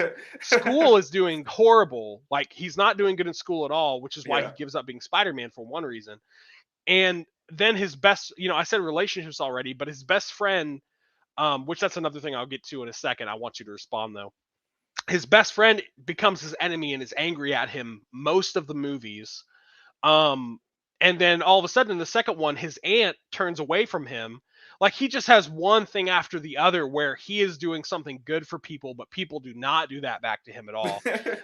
And then when I said for comedic expense, when he's at the fancy party in the Spider-Man 2, he's at a very fancy party, taking pictures for J. Jonah Jameson's family party that they're having together because his son is coming back from being an astronaut, and then that's when he finds out about him and Mary Jane Watson. He's always reaching for an hors d'oeuvre and somebody steals it. Like, somebody takes it, somebody steals it. I was just like, man, this guy cannot get a break. He can't get a break. Like, he's trying so hard, like, to do what's good, and he just never ever gets any kind of, like, payment of any form back for that. No kindness, nothing. Yeah. And man, it's just crazy. And I miss that. I miss that a lot. It made me appreciate them a lot more for that reason. Yeah, absolutely. I mean, I think that's what the essence of Spider-Man is like. I think that's probably one of his superpowers, is that he's the most unlucky guy you've ever met in your entire life. but he persists in trying to do the right thing regardless of, like, how much it affects his relationships, how much it affects his job, how much it affects his school, how much it affects, whether or not he can live in his apartment. Like, in the Spider-Man PS4 game, he literally gets kicked out of his apartment because he didn't pay his bill because he spends so much time being Spider-Man that he doesn't actually work a job, and he doesn't actually. Well, and in Spider-Man 2 and 3, he's always behind on his rent. Exactly. He's always getting notices and stuff like that. So it's the aspect of Spider-Man that's needed, because I think that's part of what heroism is. In my definition of heroism, at least, is that regardless of the pain of what you may go through, and this is because of what Uncle Ben went through, which is why I love his origin story and why it needs to be played every time you talk about Spider-Man. Every time we have a new Spider-Man, we need his origin story again and again and again. And Uncle Ben needs to say these words every single time, because every generation needs to hear this. With great power comes great responsibility. Like, that's just so important for you to hear as an evolving adult, so you know your place in society. Like, you have this power. You should use it to do something responsible. You should not use it to be reckless and hurt people. And you shouldn't squander it. Yeah. You shouldn't squander the gift that you've been given. I mean, everyone's been given a gift in something. Everyone's been given even just the gift of life. You have life. You should use it to do something respectful and responsible towards society. I mean, that's how society progresses. It doesn't progress by everyone being selfish and doing what they want to do. Anyway, I thought Uncle Ben ran. That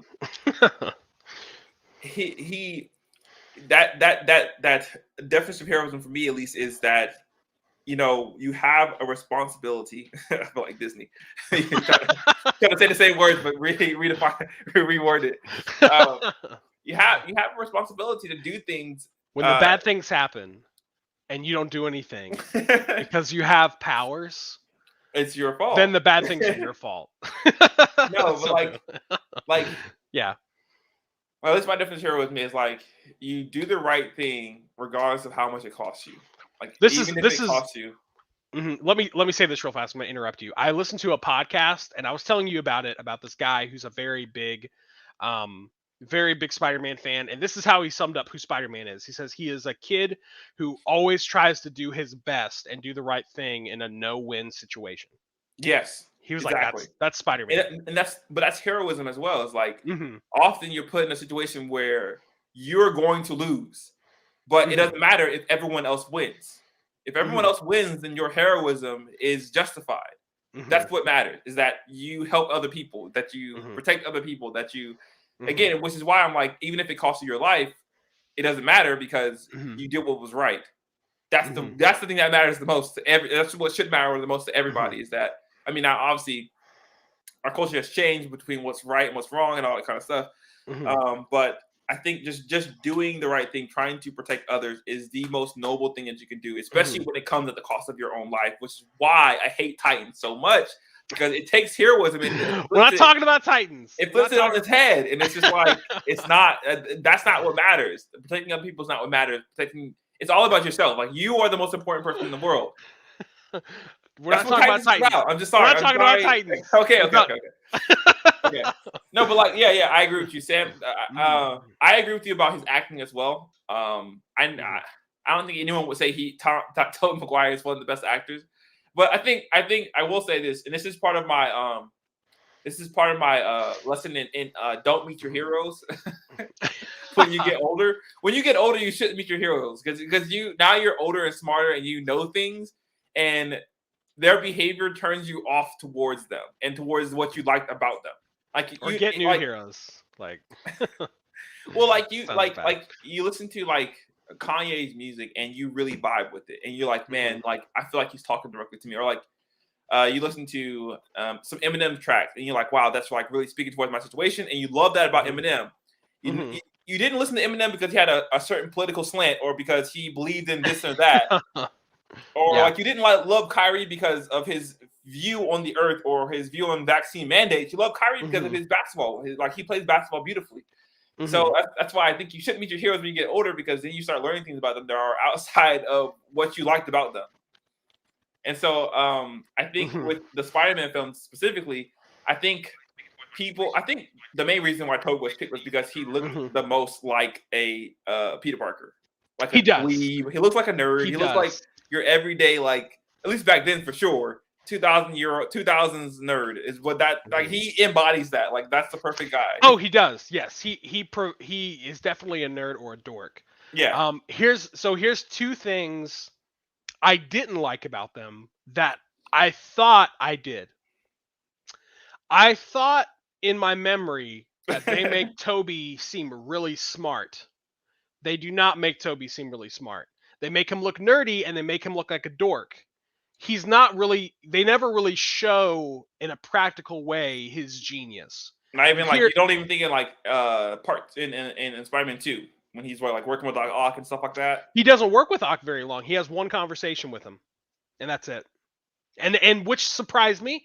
In my memory, I was like, man, he's like probably the smartest out of all three of them. That's not, you're never shown in a practical way um why he's smart. He kind of talks, he has a couple lines where he's like in Spider-Man 3 he starts talking to Mary Jane about how sound waves propagate. So he's smart. um you never see his genius or his practical. I think that's one thing that I think probably I haven't watched Amazing Spider-Man yet, but in my recollection, Amazing Spider-Man made me think that he was a little bit more smart because of all the things he creates. You see him actually going through the process of creating stuff, Yeah, like his web experience. shooters, Yeah, his suit, and you see him kind of formulate that and grow it, which gives you this idea of like, it's like, wow, I couldn't do that, but I could probably read a book about physics or whatever. um and then even in that scene with Otto Octavius, he still doesn't, he's smart, but you don't really see a practical way. So what I'm basically trying to say is Tobey Maguire's Spider-Man is not as much of a genius as I once thought he was. okay. um just mainly because you don't see him in that environment of, you don't get to he's never put in an environment where you get to see his genius. That's why. um, you see him in college answering questions. Okay, he's a smart guy, but he's not like he's in the comics, right? Where he's like probably rivaling the teacher with genius, or he's probably rivaling Otto Octavius with genius. You don't see that. You don't see that rivalry of like, wow, this dude's really smart. No, you kind of see that like he answers questions and that he's smart beyond somebody of maybe his normal age. but you more so see him as this kid is obviously a nerd and a dork, and he's goofy and he's cheesy, which is also Peter Parker. That's not what I'm saying. I'm saying that, oh, I didn't realize that he's not really as he might be really book smart, but he's not practically as smart as what I thought he was. Yeah. So which was for me was a little bit of a downer, because I always liked that's something that, again, I don't like about the Tom Holland one as much. He doesn't Tom Holland doesn't show off. Well, Far From Home, I'll give him Far From Home. They have a scene where he's actually using Stark tech to create his own suit, but you never have moments of practicality. You get to hear that he made his web shooters, but you don't actually see him make his web shooters. He gets everything from Tony Stark, which is kind of a downside. Hey man, he was on that debate team, right? He's on the debate team, but I don't remember if I haven't watched the movies yet. So, like I said, it may change. I had a totally different opinion of the Tobey Maguire movies until after I watched them. So that might change. I actually have only watched Spider-Man Homecoming, I want to say once or twice, which I really enjoyed that movie, and I have not seen it in a long time. So I'm excited to watch that. Anyways, the other thing about Tobey Maguire that for some reason, I don't know why I thought this, but in my head, I was like, man, Peter Parker and Harry Osborn are like really good friends in the first movies. They're not good friends in the first movies. They're not good friends at all. Like they're not. They're James Franco has about 2 scenes in the first movie where he is getting along with Peter. After those 2 scenes, he's mad at Peter the rest of the series. Like he's always upset at Peter. You actually don't get to see any growth in their relationship. You just know that they're friends. We're not really sure why they're friends, but they're friends. And there's the part where he kind of does a crappy dude thing. He goes and gets with Mary Jane in front of Peter because Peter's not man enough to go and say hi to MJ. So then he decides to date MJ in the first one, which is kind of a it's kind of a mean thing to do to your bro. But they have 2 scenes and then together where they're kind of like laughing and stuff, and then after that that's pretty much it. Then there's that's kind of as long as it lasts, which in my mind I was like, no, they were super close and friends. Like, no, they're not like that. So that's some downsides. Those are some downsides of I get that. Sam Raimi's. But I guess I would disagree with like how important is it to the story, because when I think about this is why I think it's a little subjective. I think if you're asking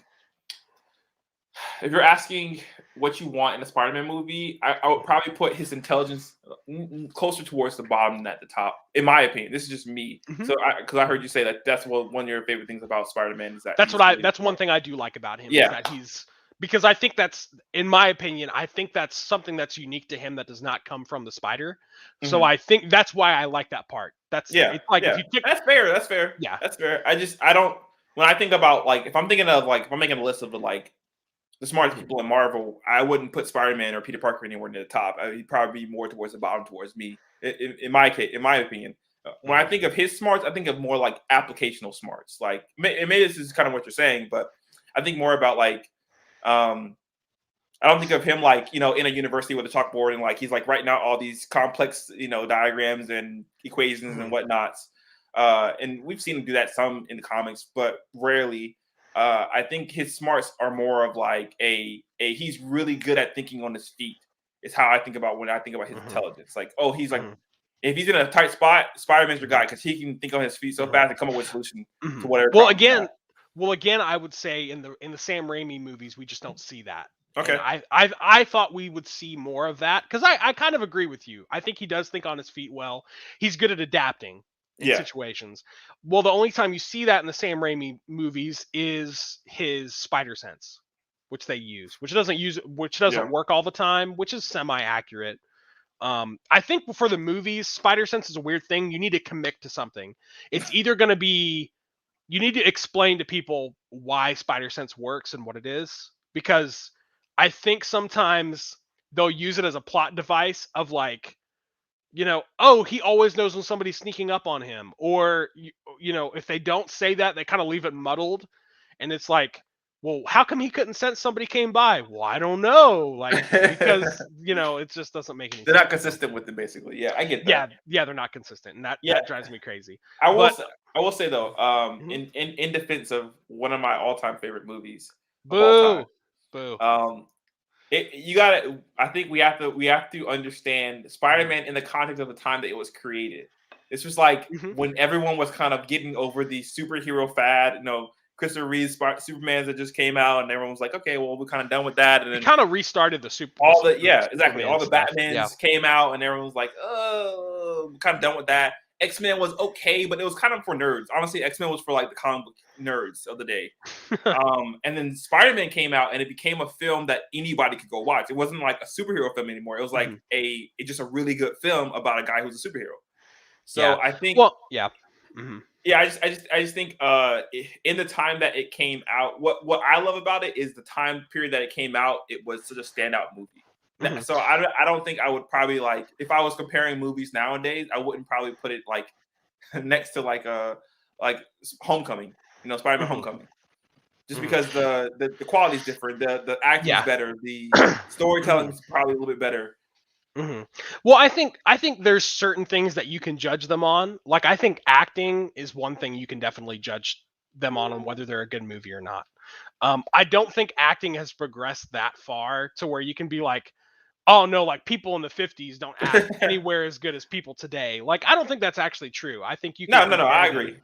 Like, Well, well, there's certain I, things that make the different acting, right? So, like, for instance, the way people talked in the 50s is going to be different because of the way that they had sound stuff. So in the 50s, you hear people talk like this all the time, and that's how they talk. And that's because that has to do with like the instruments they had to connect sound like to. the intro to Legend of Korra. Kara's back, and I don't know. Well, and the reason that they had that is because of the type of sound equipment that they had. They had to talk Yeah. in kind of a weird way because they didn't have as efficient sound equipment as what we do today. So I think what I'm trying to say is I think nostalgia covers those movies a lot, especially the first two, as if they're untouchable. And I don't think that they're as untouchable as people want them to believe. However, to your point, um, I hadn't really heard it put this way the other day, but I was listening to that podcast that I was telling you about, and the guy who he actually owns every comic book of Spider-Man ever made, which is insane. Oh wow. I don't know how you get to that kind of collection, but because there's some that you can't get, so I don't understand. But anyways, he's a huge Spider-Man fan, and he's also a movie critic. So he's a professional movie critic. He writes pieces for stuff, and he referred to the Sam Raimi movies as a period piece. I thought that was very accurate. That's what it is, right? Like, it's Mhm. a movie that the way that it's showing Spider-Man is in the way of a period piece. Like, we've both watched um we've both watched honest trailers before where they talk about those movies, and I think Mhm. he references something about how New York seems old in it. Like, it Yeah. does, like, it Yeah. seems old, but that's what he's trying to convey. He's trying to convey that in the movie, that it's this time of like 50s and 60s Spider-Man, almost, from the early comics, is what Mhm. he's trying to convey in a more modern time. And so it's a great movie that shows 2000s era filmmaking, Yeah. especially for something where it's like we're trying to go classic with the character. So I think you're right. I think you're Yeah. right. There's parts of it, but I don't think you can forgive it of everything Oh, simply no, no, because no, of no. that. Is what I'm trying to It's say. not Michael Jordan or anything like that. It's I mean, I'm not that in love with Sam Raimi's films that I'm like, there's no flaws, it's perfect. I'm like Yeah. trying to defend the third movie. Like, I can defend the third movie because I thought it was actually a pretty good movie. I see what at least Mhm. I at least see what they were trying to do with the movie. I Like, can appreciate the first half of that movie. It's the yeah, second half I don't like of yeah, that yeah, of yeah, that of that yeah. movie. It just gets too complicated, and it takes itself a little bit too seriously when it Yeah. shouldn't have. Um, Hmm. but I do think, as far as acting goes, I don't think I ever thought that Toby was the best actor of the three. I thought Hmm. Andrew Garfield was a far better actor than Toby was. Even though he was better than Toby, but he still had his own flaws that I think Tom Holland has smoothed out for both of them. Yes, I would agree. Well, one of the things I'll say this though, I think he is, while Tobey Maguire is not my favorite Spider-Man, he is probably the one who embodies the character of Spider-Man the best. Yeah. The way it as was far written, as like looks like him, the writing sounds like him. I wish there was. I obviously wish there was more quips in his when he was in the suit. Yeah, for sure. yeah.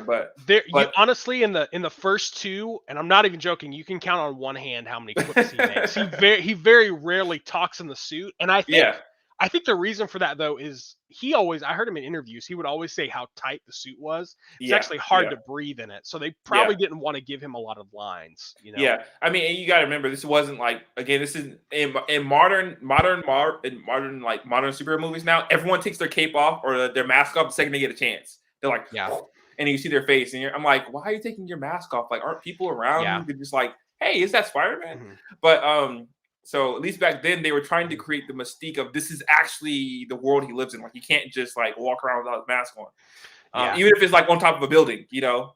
Yeah, and in the second one, you get a little bit of a feel for that, but they do a good job of using that to their advantage. Yeah, you know what I mean. Like Spider-Man takes his mask off, honestly, quite a bit more in the second one than the first one. But whenever he takes it off, it's a very gravitas moment. It's not like, oh, he's taking it off because he wants to get paid for his face. You know? That's not why he's taking it off. Exactly. And I'm not sure. I think another thing, like we were talking about with the costume, they didn't really use CGI at all on almost any of his costume, except when like he was swinging. Obviously, they animated most of that. But when you watch his mouth move and everything like that, and it's supposed to be he's in the mask, so like you should barely be able to hear him, obviously, but also like you need to hear him so you can understand what he's saying. So it's kind of like a hard. I'm sure it was a hard thing to juggle with the current technology that they had. But I kind of liked that a little bit. It did give it some realism. Yeah.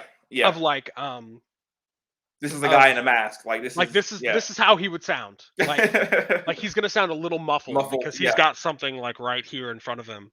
You know, so. Yeah, I mean, I would say I still think Spider-Man 1 was probably my favorite film as far as superhero films all time. Probably still my favorite film of all time. Yeah. Spider-Man 2 is a close second. I could probably on either day I could probably be like one or two juggle them. And then the Avengers is a solid 3. Then the Avengers is number 3? Yeah. Really? That movie was so good when I first saw it. It was like I'm pretty sure I almost cried. Like when they got to the New York all together and they like had like the spinning shot of them like all like getting ready and Hawkeye's like and then Black Widow's like well, it's one of those movies that you were like, I've been waiting for this for so long. Exactly. And they finally did it great. Like, and that's what made the moment so much better was that not only like was it here, but it was like a really, really good movie to watch. So it's because of how good it was. That's what made the Justice League suck even more. That's literally like it was like we're not talking about DC. Good. We're not talking about DC. Stop. We're not talking about DC. Okay? Sorry, I deserve it. Admonish. You like the Max? You like the Snyder cut? So I don't know what you're talking about. I love the Snyder cut. You like the Snyder love the Snyder cut. I'm about to watch it again. Low key. Better than some Avenger movies. Some Avengers movies? Yeah, Avengers. Oh, I'll take it over Age of Ultron easy. I'll take it over Age of Ultron. Everyone hates that movie for no reason. No, I don't. Like, I like that movie. But I mean, I'm comparing the Snyder cut, which does a great job of handling Batman, Superman, and Wonder Woman in a movie, and has a really epic ending, versus like the Age of Ultron, that's fair. Where the director was. Because of the studio, the director really couldn't convey the story the way he wanted to, and it's kind of muddled in certain parts. And that should have been a better movie, man. I'm so disappointed in that movie. Oh, it should have been a much better movie. That should have been. I agreed with you that the Age of Ultron should have been more than 30 minutes. The Age of Ultron in the comics is like years, isn't it? It's like They could have made that a 2-parter easy. That would have been Yeah. enjoyable to watch, but it's all good. You gotta wonder why they don't make some of these like Civil War should have been a 2-parter. It's like, why wouldn't you make that a 2-parter? Like, if you're not all about the money, then why not make that a 2-parter? Yeah, Maybe I it's mean, because of the contracts, like how many movies people have signed on to be on, and they're like, "Oh, we're trying to get to Infinity War. We can't use these people up." That yeah, kind I of deal. mean, it might make it. It also might make some of the other stories seem lesser. You know, like if they kept doing 2-parters, like it might make Infinity War seem less important. It might make, I don't know, that maybe that's what they were thinking. They were probably thinking money as well. Like it's a lot to put those movies out. But I agree with you though. I think if you're going to do it properly, Civil War could have been a 2-parter easy. I would have appreciated that Yeah. actually.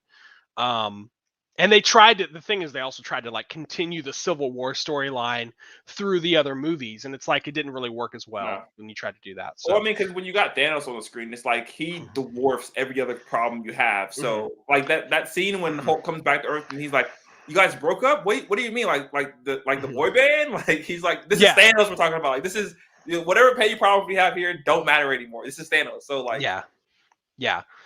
I agree. Well, to be honest, if I had my way, every deep superhero story like that, like a Civil War or an Infinity War Endgame, it would be as long as a Snyder cut. It would be like a three. It would honestly like it would be a 3 to 4 hour movie to tell it the way that it needs to it be needs to be told. told. Yeah, yeah, I Yeah, agree. like I Age of agree. Ultron would be that way. I Age of don't know why Ultron would be people that way. think we don't like 3-hour movies. Like I mean, there's if it's a bad movie, then yeah, you don't want it to be 3 hours. Hmm. But like the Snyder Cut was enjoyable. It didn't feel like I was sitting there forever. You know, like Yeah. you watch Lord of the Rings, it doesn't feel like you're like there for like 4 hours. It's just Hmm. like the movie kind of just you're so into the story, the Hmm. movie kind of just goes, and you're like, oh wow, like that was 3 hours. It's Yeah. gone. Okay. Yeah, yeah, definitely. Yeah, I don't know, man. I don't know. I do know why. It's because they will not get the casual viewer, and the casual viewer is a big audience. The person who randomly goes to the movie theater, but if the fan base gets big enough, I think you could see more of those films. Like HBO Max is already trying to, I mean, so I've heard, is trying to get DC to approve the rest of the Snyder cut universe, like the next 2 Justice League movies or whatever. Like they were trying to get them because HBO Max wanted them, but DC and AT&T were kind of like, we really don't want to do more of those and make the fans Thank you. seem right. But I'm HBO done. Max HBO Max is like, yeah, we got a lot of viewers from that and it was good and we would like some more, but I don't know. Anyway, I Spider-Man. What are your Yeah. expectations? Man, I got to be honest, some of the complaints that I have about No Way Home, I almost said Ham. Um, No Way Ham. That's a Spider Ham movie. You Um, hungry? I am a little bit. Um, I Oh, I wait think a they're minute. gonna Was there not a new trailer for Into the Miles Spider Morales? Verse. Yeah. Yes, Okay, that's what I'm talking yes. about. I didn't That's watch gonna it be a yet, so we'll two-parter. we'll That's we'll, gonna be a we'll, two-parter. we'll watch. We'll talk about that next week. I didn't watch it yet, so we'll Oh, talk you about haven't watched it? it. Oh, dang! It was so good. It was good. No. It was good. It was good. It was a short trailer. It's not a very Yeah, long yeah. trailer, but it was It's a well teaser, worth the right? watch. Yeah, teaser. It kind of showed you what to expect. Anyways, yeah, I'm very excited. You know what I think they're actually trying to do?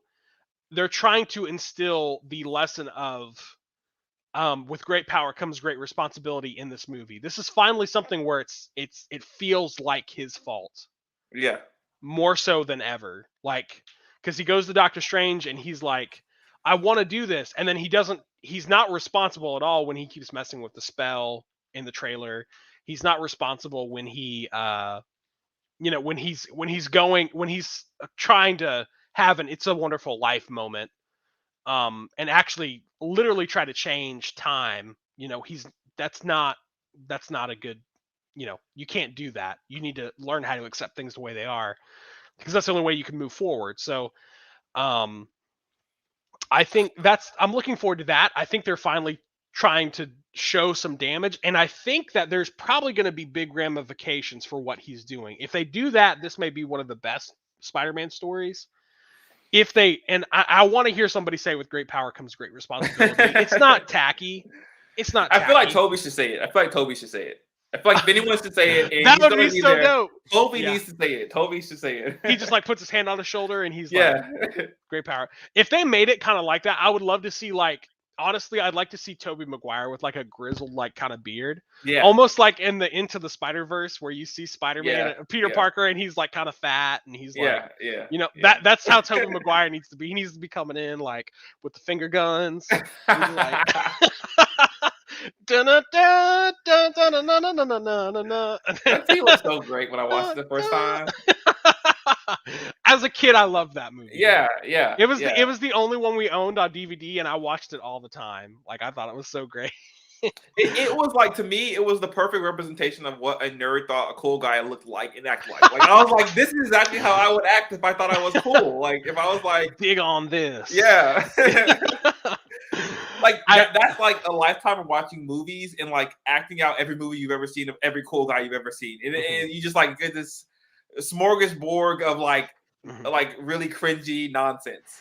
I thought honestly the good things about that movie, which I haven't finished it yet, but what I did like about the Spider-Man 3 is the parts where they do Tobey Maguire, in my opinion, does aggression very well.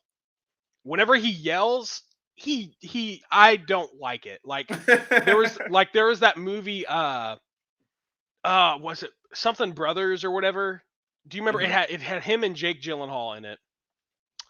And it was where Tobey Maguire, like Jake Gyllenhaal is like his best friend or like his friend in the Marines. It could have been Prisoners. I don't remember the name of it. But basically like she thinks Tobey Maguire's wife in it thinks Tobey Maguire has died. And so she marries Jake Gyllenhaal and then Tobey Maguire comes back and he's alive and she's married to somebody else and it's like a tense thing. What did you find the name of it? Yeah, it's called Brothers. I never seen it before. It's called Brothers. It was after Spider-Man 3, I think. It was one of the first movies he did after that. And he plays an angry, very angry man and he does a good job in the trailers I saw. I never watched the movie. But I thought some of my favorite parts with Spider-Man 3 are where they show his aggression because of the symbiote. So when he's like, you know, you'll get your money when you fix this dang door, you know, and things like that. Like I think he plays that well. I wish they would have focused. What'd you say? He beats up Eddie. That was one of my favorites. When he beats up Eddie, yeah. Like I found those moments because those are more like his character of what happens to him in the comics. I did not like the dancing scene. Like the whole idea of him trying to be cool. I didn't think that was a good way to portray what they were trying to portray. They should have portrayed it as they should have just portrayed him as more aggressive, as more, you know, the benefits of that would be he's kind of an alpha male, right? Like he can get the girl, but what happens when he gets the girl is he treats her badly. He treats her like crap. You know, they should have showed more of that, I think, than what they showed. Well, you're wrong, okay? I'm not wrong. You know, I'm not wrong. No, do not cut that scene out. That was the best scene of the movie. That's what kept the movie together. It was like, no, it did. This nerd thinks he's cool now, but he looks so goofy. He looks so goofy because nerds aren't cool like that. That's not the way they're cool. They don't wear all black. I don't think that's a good way to portray. Spread down the street, like it was so cheesy. Finger guns. It was great. Okay, whatever. You're a hater. It's okay. I'm not a hater. I'm a realist. All right, Iron Man. It could happen. But anyways, can I say I wish they were doing No Way Home differently. I wish they were doing it like the comic book because the comic book is just so great. Oh man, you mean like the Spider-Verse? No, not the Spider-Verse. The him trying to get rid of trying to basically undo everyone knowing who he is.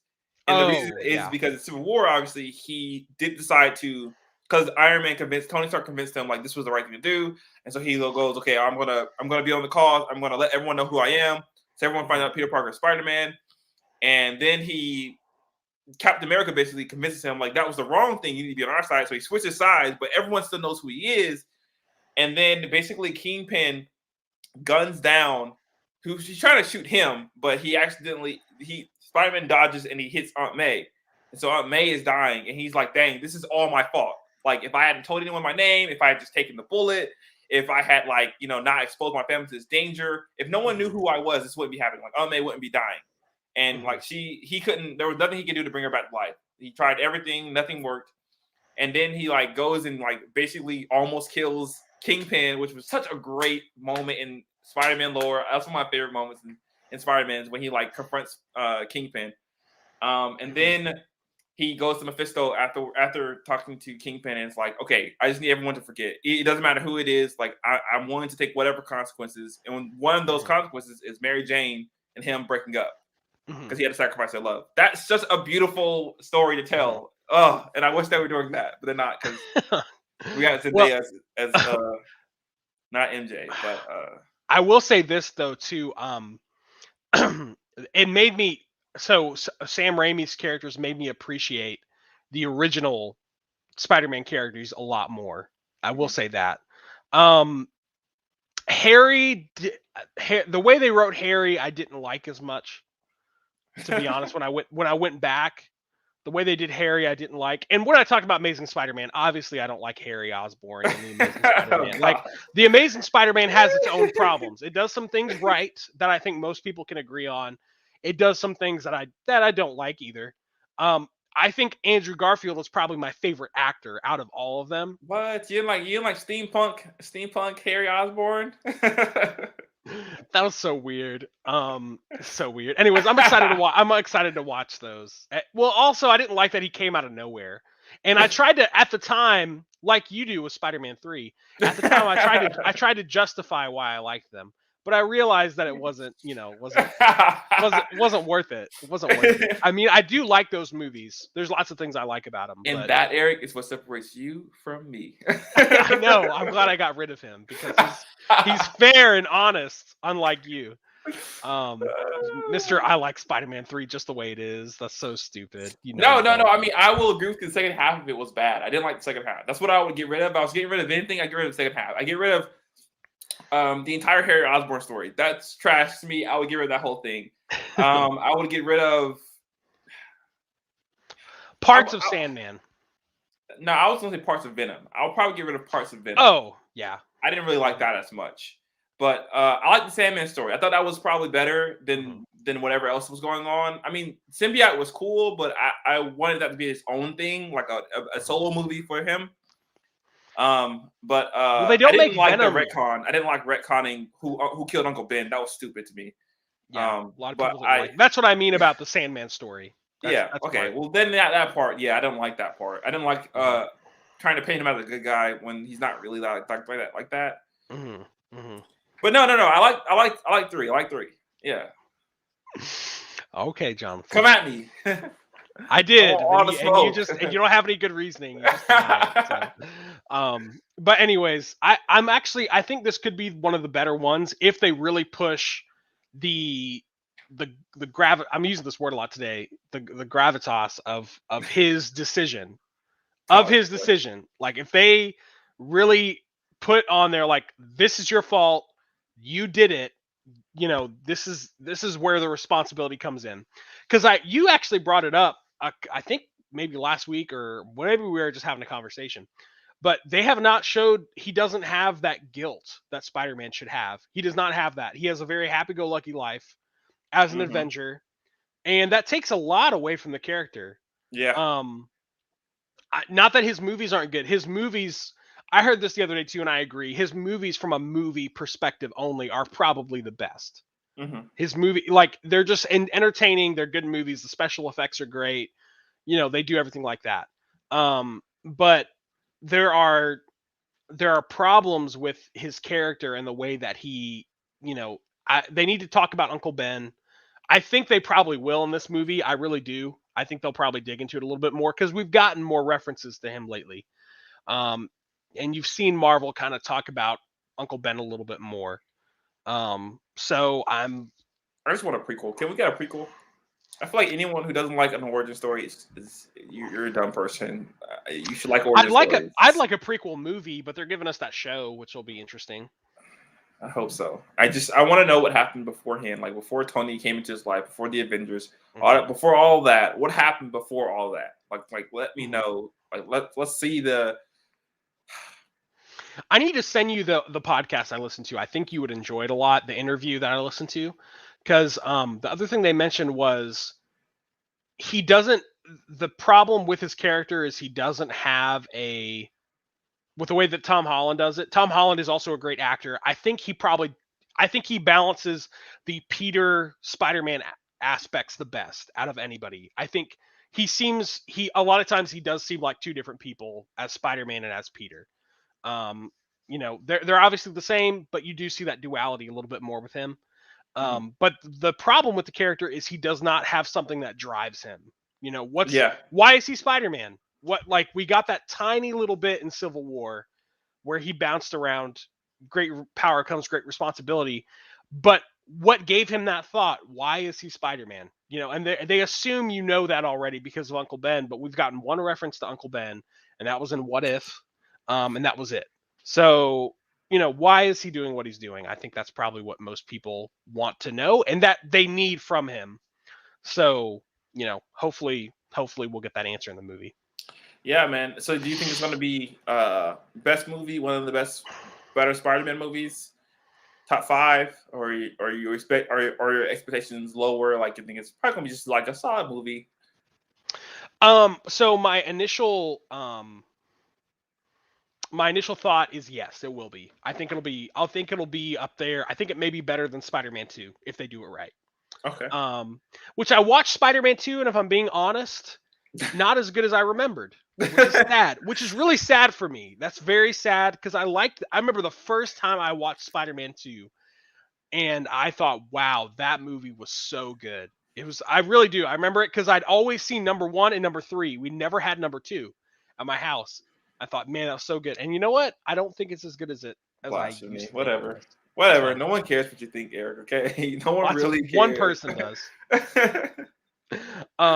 Anyways, so I think it'll be good, but here's the problem. If they do have as everybody refers to it, a Spider-Man 3 problem where they have too much going on. That's what I feel like is going to happen. I feel like it's going to that could easily happen, but who's the best at handling those situations is Marvel. Marvel's the best.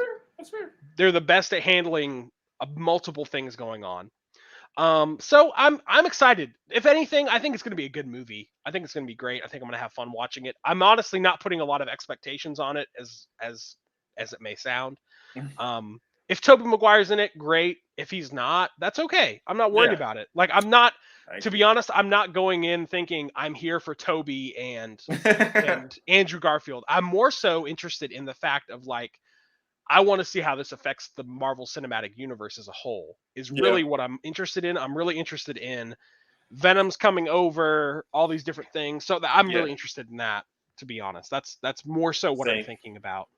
I agree with you on a lot of what you just said. I don't have really high expectations. I do think it could be one of the better I think it could be top two Spider-Man movies of all time. Will it be that? Probably not. I think there's going to be way too much going on at once. I think it's going to be not long enough to fully explain everything. But I am excited to see it. I am excited to go watch it. And I will say, and this is what me and you talked about, a cameo from one of the movies does not count as them coming into the movie. That does not count. Okay, if it is like it is like a scene from one of Tobey's Spider-Man's movies, like it's just a scene from the movie play out, and I don't know, maybe someone's watching it or something like that, or I don't know, an offhand look at him in the distance kind of deal. Can you imagine if he's looking at different universes and then he sees Tobey walking down the street like that, and he's like, "Ew!" And then he's that does not count. It doesn't count, but I would laugh. I would laugh really hard in the movie theater if that happened. We already had that though. Okay, we had that little bit in Into the Spider-Verse. Okay. We did, didn't we? Yeah. Oh man, makes fun of the scene. It's okay. Whatever. It's done. Okay. Because it was a horrible scene. No, it wasn't. Nobody's on your side, John. I don't care. Tobey was on my side. Sam Raimi was on my side. That's fine. They're alone with you. You go watch the commentary with them together, and you can be happy. They're like, "This is what I was trying to do in the scene," and you're like, "Yeah, you were." Anyway. We want to do less in the core. Yes, we're moving on to our kind of second to last item. We'll probably get through that last one, I think, pretty quick. So we'll leave it on if that's okay. But we'll get to our second to last one, which is Hold on, I'll be right back. yeah, you're good, man. We're gonna talk about Legend of Korra real fast. Jonathan's got to go do something real fast. I think I know what it is. But Jonathan watched a video recently, and this is our TV talk time, by the way. So we're gonna throw that TV talk banner up. Let's do it. TV talk. Woo. We're going to be talking about TV talk for a second. And our TV talk segment is really just where we talk about different shows and different things that we're interested in. We got 2 to talk about today, but the first one, like I said, is The Legend of Korra, which is, if anybody doesn't know, it's kind of obscure. It's just stuff. Obviously, this is a show where Jonathan and I just like to talk about what we want to talk about. But essentially, The Legend of Korra is the sequel to Avatar: The Last Airbender. It's the continuation of that world. And more like a deconstruction. Dang. So Jonathan has some words about that because, well, basically you watched a video recently and you didn't realize you came to a new realization of the show. But go ahead. Yeah, I watched a couple videos more recently about how bad Avatar: The Last Airbender, Avatar Korra was. And me and my friends, obviously me, Eric, and some other friends have always talked about how we didn't really like the show. It wasn't as good as Avatar: The Last Airbender. It had a lot of issues with it. But I don't think I fully conceptualized when I watched the show how bad and how blaring the issues were in that show. And how it tried to basically retcon a lot of what Avatar: The Last Airbender did. And for anyone who says, "Oh, it's a kids show," it's not a kids show. Okay, they're all adults, and they talk about adult themes. So this is for adults. This is for the people who watch Avatar: The Last Airbender as kids. This is for these kids. This is for us. So I watched Avatar: The Last Airbender as a kid. Okay, I did. I watched it on Nickelodeon at night. Okay, so this show, Korra, is for me. It's for me to watch. It is for me to digest. Okay. They're adults. Well, I'll be honest with you, it was not for kids. It was for the fans because the last 2 seasons you could only stream on Nickelodeon.com. They weren't even aired. Oh, I mean, there's a reason for that because they're plummeting viewership. Yeah, this is that's just the show was a lot worse than I thought it was after listening to the review. Now, I will say the guy had a bias; he didn't like the show, but. I thought he made a very compelling case for why it was probably I'm not gonna say it was as bad because I don't agree with that. I don't think it was as bad as Avatar: The Last Airbender the movie, but it was pretty close to that. Which makes me nervous about any more adaptations that we try to get from this show. I think we should just let it stay buried if we're not gonna bring back the original cast and the original writers. Even though I would love to see more. I would honestly love to see more Avatar stuff because that to me is such a compelling universe. I mean, it's already coming, man. Well, it's already coming. It sounds like Titans, you know? It's like the original Teen Titans was so good. And everyone's like, can we get more of this? And they're like, no, but you can have Young Justice. And we're like, that's not Teen Titans. And they're like, you can have Titans? And I'm like, that's not Teen Titans. What is this? This isn't what I asked for. That's like, well, season 4 is coming. Like, I don't want season 4. So here's the thing. Okay, so what don't you like about Korra? Let me know about it. I think the worst offender was the romance. I think the romance was probably the thing that I realized the most was just horrid in a bad way. If this is for kids, this is a bad way to teach kids how to have relationships. And I no one ever. I hated. I didn't think anyone ever in the show corrected her to make the point like that's unhealthy. What you're doing is unhealthy.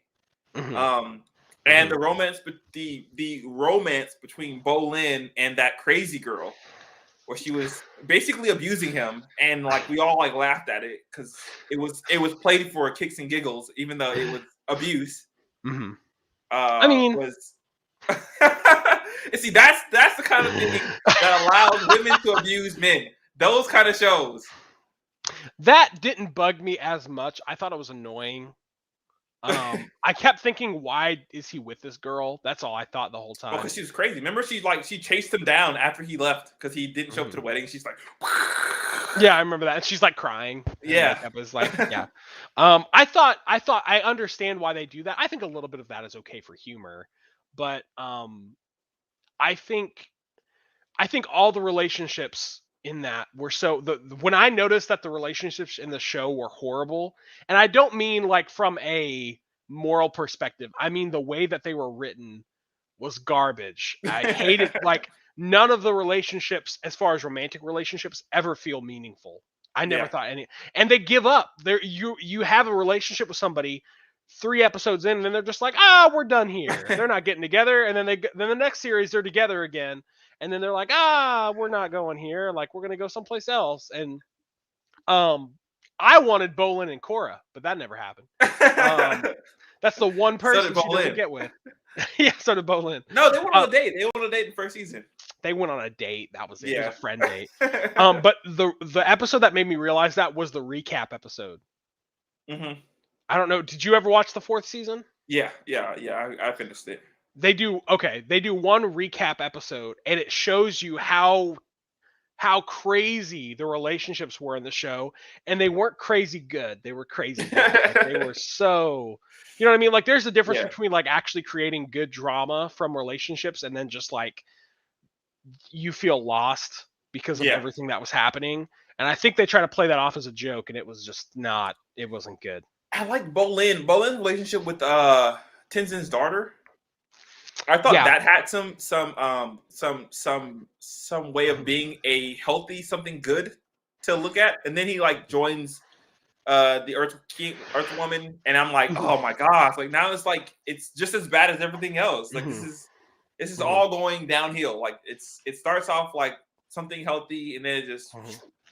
Well, and also I felt like you started to really not like the characters over time. Yeah, any of the characters except for Tenzin. I like Tenzin. I think I've always liked Tenzin. Tenzin's the only one that I've liked. And what's sad is because he's got ties to Aang. That's why you like him so much. But all the main characters, like I like Bolin and Mako in the first season, but as the show progresses, I start to like them less and less and less. And Korra, I barely like her in the first season, and it gets more and more to where I don't like her because she keeps showing how weak she is. And she feels like she gets worse each season. She doesn't feel like she progresses, which is not a good thing for a show, in my opinion. It does not make you want to root for her. It makes you want to boo her. And then the same thing with Asami. I thought Asami was such a throwaway character. I didn't like her at all. Like I didn't like. I wasn't a fan. I think she was interesting for the first season for the storyline. And with then her dad and everything like that. Yeah. Then after that, I was like, okay, she's not going to be. She seemed pretty compelling when her dad was around. Yeah, and then after that, I was like, okay, we're not going to get her anymore, right? And I was like, okay, we are for some reason. She's also she's a boss. Actually, she's really really talented, like at just about everything she does. Yeah. What are you trying to say? An exemplary fighter. She's really, really smart. She's completely business savvy. Which kind of came out of nowhere. Yeah, she's a political giant because she's like very savvy in politics as well. And she's an exceptional driver. She's just like the best driver ever who's ever lived. So she has all the things. And also she's dating the Avatar. So if it doesn't get any better for her, I don't know what else can really happen. She's also mega rich. I forgot to mention that. She's really rich. She's basically Batman. I didn't realize all the good things that she is kind of like. She's basically Batman. She doesn't really have any bad things happen. No. I mean, except for the first season when obviously, well, not just the first season, but several seasons where her and Mako are kind of on and off. Do you remember when Korra got amnesia? I forgot about this, but do you remember when she got amnesia? And then Mako was like, she's like, "Are we still dating?" And he's like, "Yeah," right in front of everybody. I do. Oh man, what a tool! And then that literally amounts to nothing because at the end of the season, she's like, "Yeah, I remembered a few months ago." But I didn't say anything because I enjoyed it, and I was like, "Then what was the point of her having amnesia?" Like it didn't go anywhere. Like. Yeah, a lot of storylines did like that. And that's what I think was the thing about bad shows isn't just that they're bad, is that there is good elements that are underused. I think that's what a lot of bad shows have in common. I was recently watching, and this is just brief. I was recently watching this video about this guy talking about how Titans was the worst show ever, and he was talking about why he was wondering why does he keep watching Titans. That was one of the things he wondered out loud. I was like, why do I keep watching this show? And he said it's because there are so many good pieces that if they were brought together, it would be a really, really good show. and that's what I keep hoping for, and that's what I keep waiting on. Is that they're finally going to bring all the pieces together. Mm-hmm. So that's the same thing with Korra. I just felt like there are so many great pieces to work with. Like the fact that we have an Avatar woman, which we've never seen before besides Kyoshi, and we didn't really get much of her in Avatar: The Last Airbender, was amazing. Again, I would have loved a Kyoshi show. Yeah, that would have been for me. That would have been more interesting than Korra. Apparently, they retconned her in the Korra Legend of Korra Turf Wars comic books, so she's also gay in which we didn't know about Avatar: Last Airbender. I heard about that. Yeah, they because they gave her own book, which was apparently really interesting, and then I think they ended up making her gay as well. But anyway, I think there are a lot of good pieces, like having an Avatar who already. I mean, even I didn't like it, but I was okay with it because I was like, this would be an interesting piece to a new Avatar. Is her not having or her having mastery over almost all the elements, but not having airbending, which was literally Aang's whole thing, was that he only had airbending. It's all he was the master of when he first started off. So I was like, this is a cool, like, flip it on his head kind of deal, which could really turn out to be a really cool story to tell about her learning to come in touch with her more emotional side and her gaining mastery over her emotions. But the story was just like, nah, forget about that. She got it. We gave it to her. It was like, why though? She didn't do anything to earn it. She didn't do anything to deserve it. Like, it didn't even fit within the context of the story. Yeah, her villains were also pretty much garbage. Like her villains, the only one that I found really interesting that had a good payoff, in my opinion, I think we agree on this, is Tenzin. The third, Zahir. Yeah, Zahir had an interesting story, and his payoff was good. He actually didn't die at the end. He was still alive, and they kept him in a prison. And then she even meets with him in the 4th season, which was interesting. But that was kind of, who is the last villain again? The Earth Kingdom lady. I know who you're talking about. I don't know her name. I can't remember her name. I did not like her. She was a horrible villain, in my opinion. She was in the 3rd season. She shows up for the 3rd season a little bit. If you pay close attention, you see her there, and she has a couple lines and stuff. Kuvira, yeah. I didn't like her at all. She just felt very one-dimensional. And the fact that Korra gets beat by her is ridiculous. Yeah, that's probably the thing that I hated the most, was that she lost to her at all. Like, and then she went into the Avatar state and lost to her. That was the thing that I hated the most. I was like, what? No, what? Yeah. She's not even the strongest Earthbender in the series. Toph is still there. Yeah, and I also thought the fact that Korra ends the Avatar state lineage was garbage as well. I also don't like that she mended the bridge between the spirit world and the real world. For some reason, I don't like spirits living with humans. I don't know why I do. It just for me, it's weird. I don't like it. Like, I like having those. There was a mystery by having those two worlds separate. I agree. And now there's not really a mystery to it. It's just kind of like, okay, it's a thing now. So I didn't like that either. I thought she was going to close them, honestly. I thought she was going to realize that it wasn't a good idea to leave them open, because maybe they could be someone could be like, trying to profit off of them, or someone could be trying to misuse them, or someone could You mean like what happened with the origin of the first Avatar? Like, exactly. That was something I did like. I liked the origin of the first Avatar. That was interesting. There's a couple interesting, like, storytelling things in it. I liked the 4th season. I did like getting to see Toph. That was probably the only thing I liked. She was the only thing that kept me going, was trying to understand that. I also liked getting we got some of Zuko as an old man, which was kind of fun as well. But I'm just upset that they didn't give us a closure. Like, I didn't feel like we got any closure for Aang. Like we heard a little bit about him, but then it was just like, well, that's it. It's Korra's turn now, and it's like, wait, can't like, isn't the whole point of the Avatar is that you're all connected? You're all connected to your past selves, and Yeah. their story is part of your story. Because like all throughout Avatar: Last Airbender, Aang would often talk to previous avatars. Like he would constantly be talking to what's the guy's name? Roku. Yes, he would like him and Roku spent so much time together. Like we actually got to know who Roku was just based on how much time Aang would spend with him, because he was the last avatar before Aang.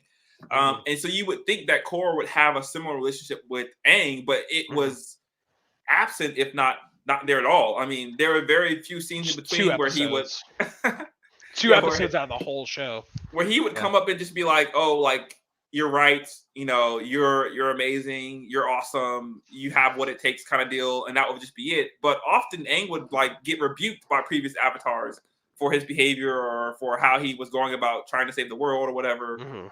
And so it was disheartening that I thought we were going to get, at least for the first season, a wrap up of Aang, you know, of what happened to Aang, what his life was like after uniting, you know, the world and everything, ending the war. But we just basically got none of that. And Korra looked like such an old lady. It was so crazy to me. Yeah. Well, I think the other thing too that I like from this is what I like about the original show that I don't like, which is a tone they need to keep. They need to keep this tone throughout all the shows, in my opinion, because I think it's unique to the idea of the Avatar, is that in a world where there's not really a right or wrong, it's full of politics, it's full of different nations and leaders. His job is to keep the peace. His job is to prevail. I do not feel that from Korra at all. I feel like she always thinks she's right. And so whatever decision she decides, she thinks everybody has to be good with. You know, whereas Aang, he had this like gravity to his situation where he was like, you know, like that's what makes the finale of that show so good, is that scene that you're talking about where he sits with all the different avatars and literally asks all of them, because he takes so much responsibility as a young kid. Exactly. And what makes him so great is that he takes all that responsibility, he takes all this guidance, but then at the end of the day, he makes the best call for everyone. Not just himself, not just for the people around him, but for like the entire world. And that's a gravity that Korra I don't think has. And I think she messes up so many times that, you know, like even in season 3, she has all this weight of people because her decision to keep the spirit world open was a bad decision. Like, in my opinion, it was a bad decision. Look at all the people who are like, we don't want them here. Like, how are we supposed to live in peace? And she's like, well, you just got to deal with it now, because this is how things are, and this is how they're supposed to be. And it's like, who said that this is how they were supposed to be? Maybe they were supposed to be left closed. Yeah, it evicted a whole bunch of people, right? Yeah, from that area of the city. Yeah, so it was like, and they never really resolve that either, because she goes out on a mission in the 3rd season. She gets away from all of that and she goes off on her own. And I've talked about this before, but I think the 2nd season villain, I forgot his name. It starts with a T, doesn't it? The Dark Avatar. Unalaq.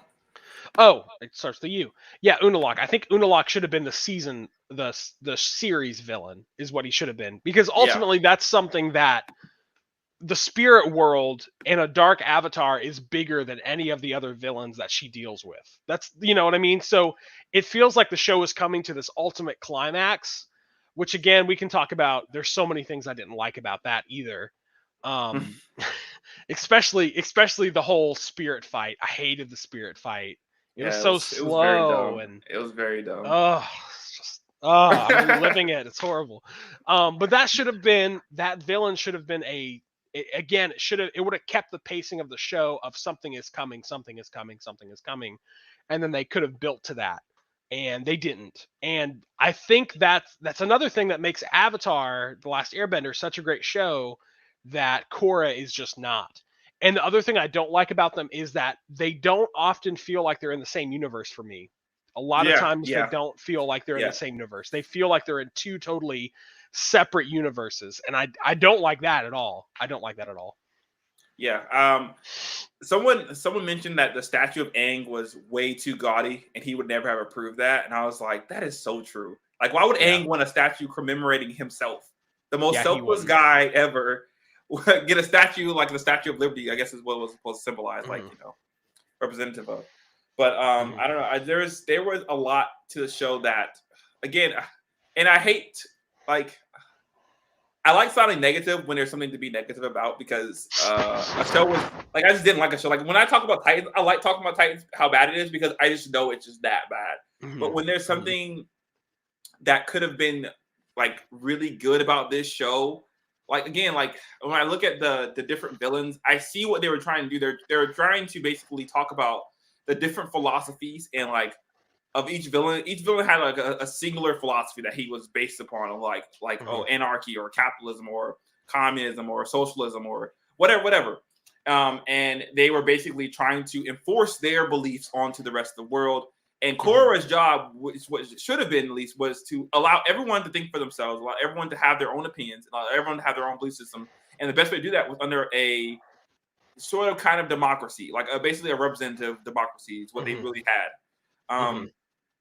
But it all just fell flat because it came off as, I'm the most right person, and since I'm the most right, I'm going to win. And she never seemed to respect almost anyone in the show, because she was the avatar, and that made her special. I mean, there was a whole series, whole season where she basically like stopped becoming the avatar, and she got really depressed because she lost her identity. She didn't know who she was anymore. And I thought that's a bad thing to teach kids, is like your identity is wrapped up in who other people tell you are, or your powers or your abilities or whatever. That's what makes you you. That's what makes you important. That's not a good message for kids if the show is for kids, which it shouldn't be for kids. Yeah. Last thing, I still think the Korra Asami relationship came out of complete left field. If you hadn't told me, you talked about this before the season finale, or either I think it might have been afterwards, and I think it might have been after I had already watched the season finale, the series finale, and I didn't see it. I didn't see it until I looked up online, and someone said, "Oh yeah, they're together now," and I was like, "What?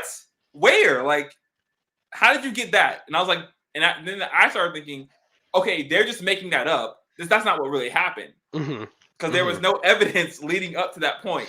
And then the creators came out and said, yes, this is real, celebrate it. And I was like, but why though? Because she's been dating guys this whole time, and now suddenly she likes a girl out of like completely nowhere. No one saw it coming. She never showed an inkling of like, oh, I like this person, until like the very last couple of episodes of the season.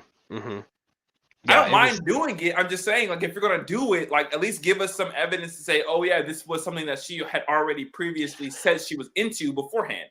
It kind of felt like the creators did that to spark talk about the show. Yes. And I think that's what people why people rated it so highly, was because it was one of the first lesbian cartoon shows. Yeah. I think that's why a lot of people rated it so highly, just because of that last scene. That one scene in the entire cabal of 4 seasons of horribleness saved the entire show. I don't think it was very good. Yeah, I don't. I don't think it was very good. I would like to forget the show. I don't think that's going to happen, but I would like to forget the show. And there are already plans to make more shows. Like they started their own. It's called Avatar Studios. They already started it. They've already got a contract with Nickelodeon to make. I think they're making some live action movies. They're making. I think they've already got like 2 series that they're going to make. Which I would rather like. Well, this is what I would have rather them done. I would have rather them, instead of creating the new Avatar, I probably would have liked to see some more information about previous avatars before we went to the next one. I would agree with that. Yeah. That I would have I would have loved a Roku show. That would have been cool. To see that, and that's fine if we're not going to get references to Aang.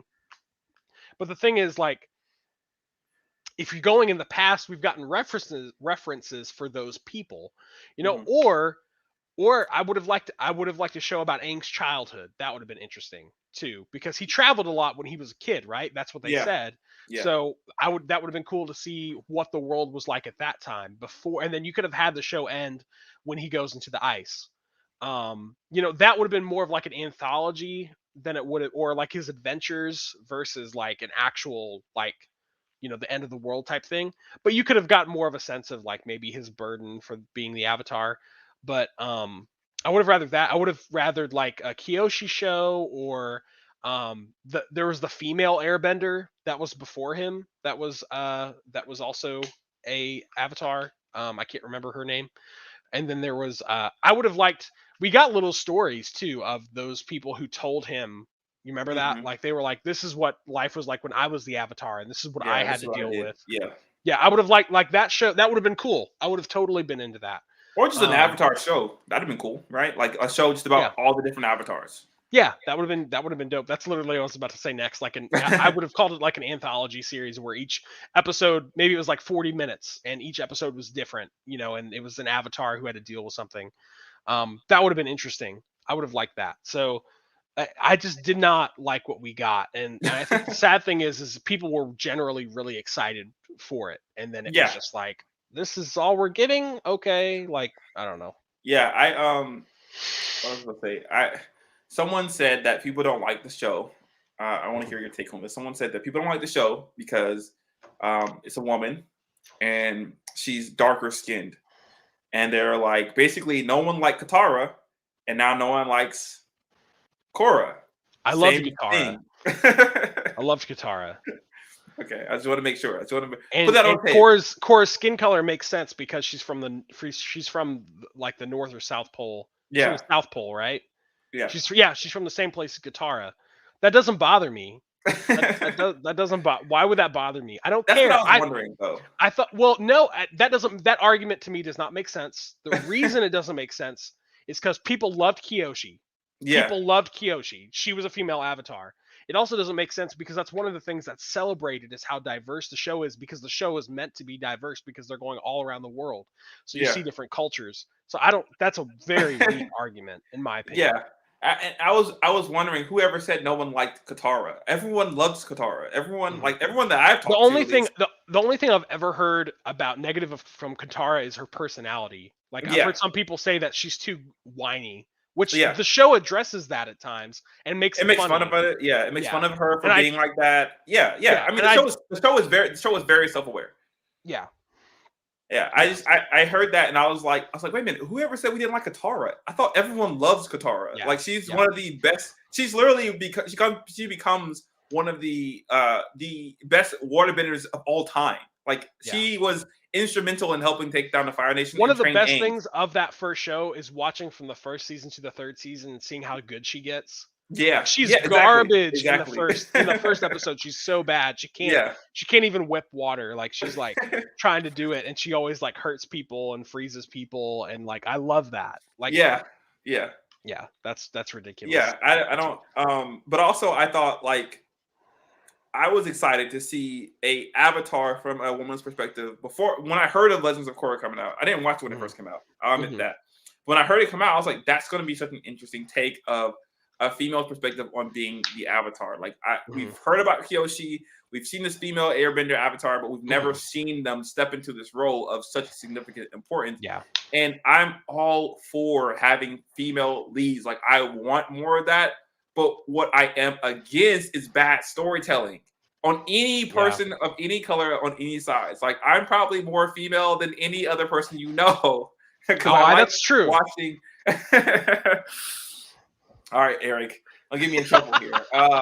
No, I honestly like watching females like Mhm. beat people up. I think Yeah. that's so cool. It's so cool and empowering, and I think it's something that like we should get more of in Hollywood. Like not that we haven't been getting it because we have been getting it, but we should get more of it because it's really cool to watch. It's like really really Mhm. cool watching this really skinny tight like The problem short is the girl. problem is when they put a character in there who's a female who kicks butt, but they don't give any reason for it. Yeah, There's no build up for why this person can do that. Like, you and know what I that's mean? and that's They're what I was just going like, to get well, to. why can't a woman just be in there and kick butt? And it's like, I don't care about the character. Like, Yeah, that's the yeah. problem with it. And that's what I think is the issue, is that our issue isn't the fact that she's a woman or that she's gay or that she's black or South Indian or whatever you want to call her. Our problem, she's more like an Inuit. That's in my mind. Is like she's like a Native American. yeah, she's like a Native American who would live in like Canada. That's Okay, how I've always viewed it. Anyways, it's like but I think our problem is that they don't give her a good reason for why she is the way that she is. And mhm, if this was a guy, we'd say the same thing. Like I talk about how Titans suck all the time, and it's mhm, mostly guys in that show. And I talk about how they do a disservice to the ladies by not further explaining their storylines, by not giving mhm, them more information to be fleshed out on the screen. And mhm, even with Korra, I thought she deserved so much better than what she was given, because they mhm. they they made her off to be this whiny personality who only wanted her way and thought that her way was always the best way. Yeah. And she never took like any crap from anybody, which isn't always a good thing. Like it sounds like a good thing, like, oh, she don't take Mhm, no crap from nobody. It's like that sounds good, but it's not good when you have wiser people who know better mhm, than you do. Like mhm. Tenzin, who's like, hey, this is the way you should train. And she's like, you're Yeah. just a bad teacher. And it's like, what? I've been training in airbending before you were even born. Like, how are you talking to me right now? I was trained by the greatest Tenzin's airbender ever. stats are through the roof. Okay. Yeah.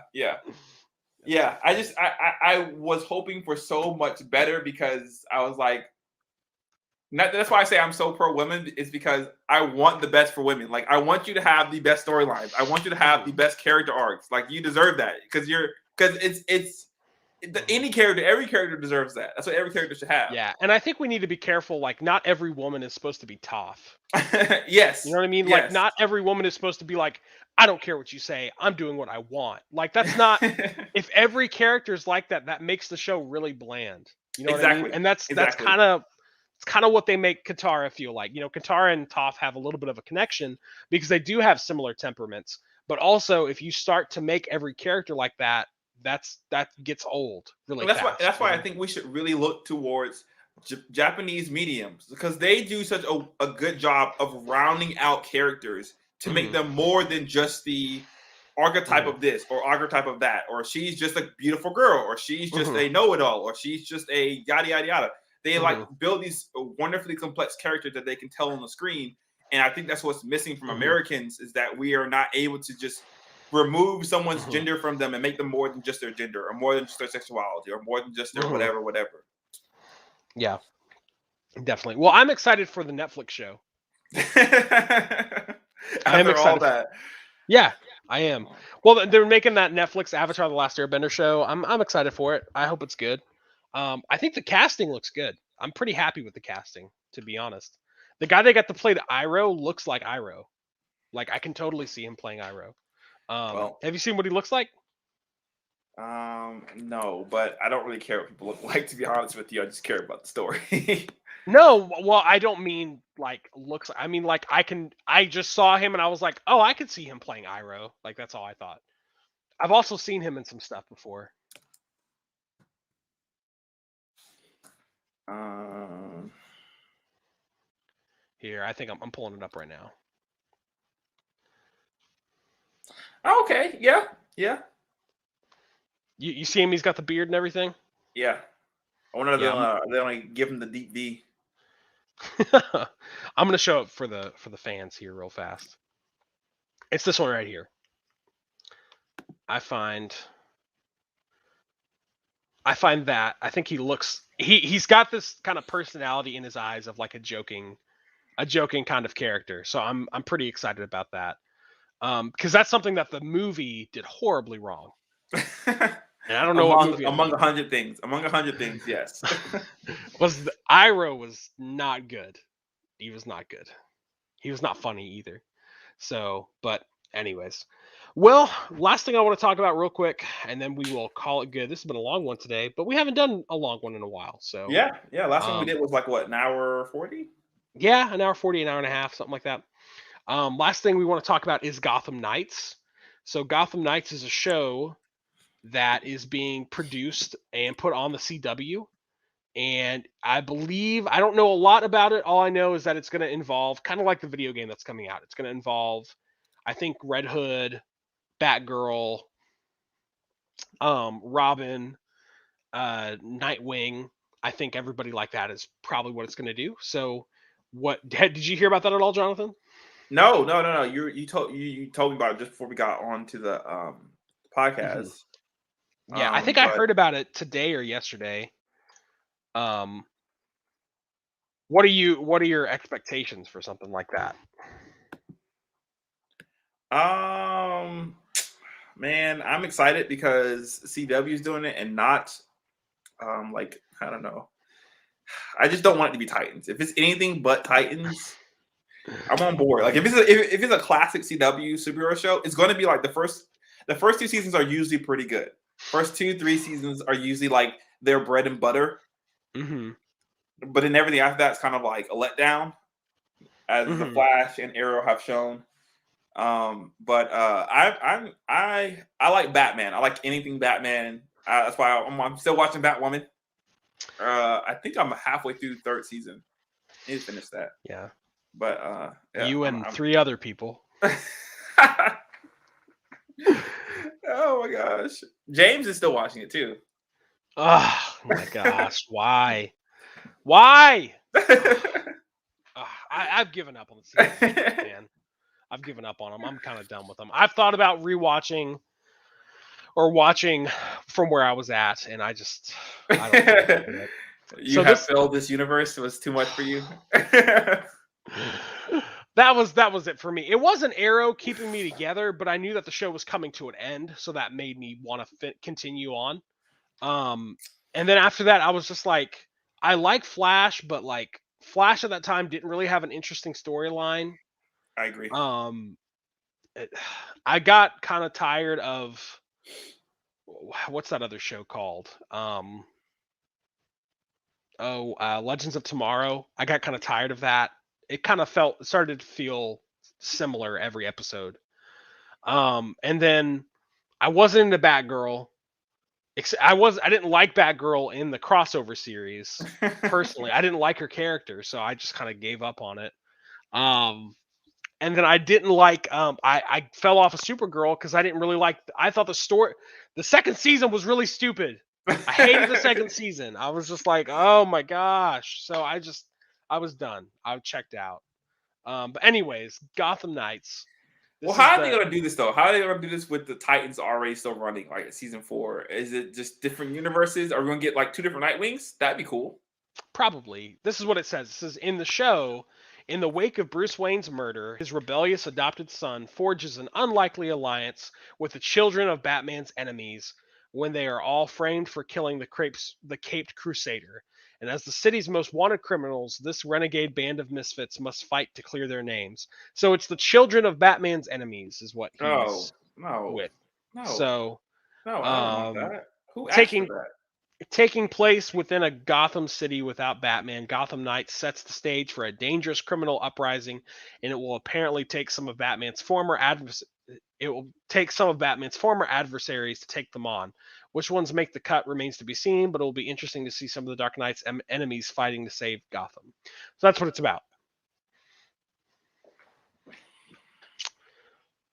I feel like we're just both processing that. I'm over it. I was excited. I thought we were gonna get like Robin and We'll get a Robin. Dame. Thought we Said were gonna adopted son. Yeah, I I bet it's Damien. I don't want to see Joker Jr. trying to save Gotham City. I just don't want to see that. I don't want to see Penguin Jr. trying to save. I don't want to see Harvey Dent Jr. trying to save Gonna Gotham knock people City. out with my laughing gas. And he's like, "Take that, criminal!" Like that's not. I don't want to see them trying to save the city. I'm gonna watch it though. I'm gonna watch it. I'm definitely gonna watch it. The concept sounds bad. It just sounds bad. I don't know why you would do this because I don't know who's asking. Who was like, "Hey, it'd be a really good idea if we got Batman's villains together to save the city." And then someone's like, "No, it'd be even better if we got their kids." And they were like, "That guy needs a promotion." Like, who's on this board? I'm concerned it's gonna be filled with a bunch of propaganda that I don't really feel like watching. So I'm not gonna get Robin. I'm gonna get a Robin who has no legs. and who's also mute, and he's black, and he's and he fights crime. And then I'm gonna get a Why does he have to have no legs and be mute?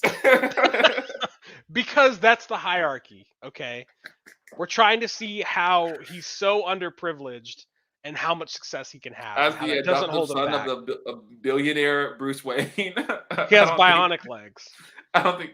No, it'd probably be like if it's gonna be something like that, it'd probably be like whoever's on this team would be like maybe like his team is like mostly girls and they're like just talking down to him the whole time like about his privilege and how he needs to check it and how Batman only saved white people and not How white can people. you watch so much of that, Jonathan? How can you That's what Batwoman. That's one of the things that was on Batwoman was like she was like the new Batwoman basically was an orphan and she got kidnapped one time and she said Batman doesn't save girls like me and I was like what? Why do you watch the show? Why do you watch the show, Jonathan? It has its moments. I will admit it has its moments. Some of the fight scenes still are pretty clean. And some of the storylines are pretty intriguing. Like I'm trying to figure out how they're gonna. They still haven't talked. They just announced. I'm on the new season. I think I'm on. No, I'm not. Or maybe I am. They just announced that Kate Kane, who was the previous Batwoman before the new Black Batwoman, they just announced basically that like they thought she was dead, but now they found out that she's not dead. And she just changed her face, basically. So I'm interested to see how that storyline plays out. That seems interesting to me.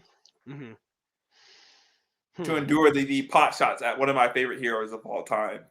It's so ridiculous just hearing people like try to tear Batman down. I'm just like you're just being ridiculous. You're literally being ridiculous. I don't care. I can handle Harley Quinn because it's on a humorous level. You know. Yeah. I can't handle like real life people being like, well, Batman's got white privilege, and I'm just like, oh my gosh.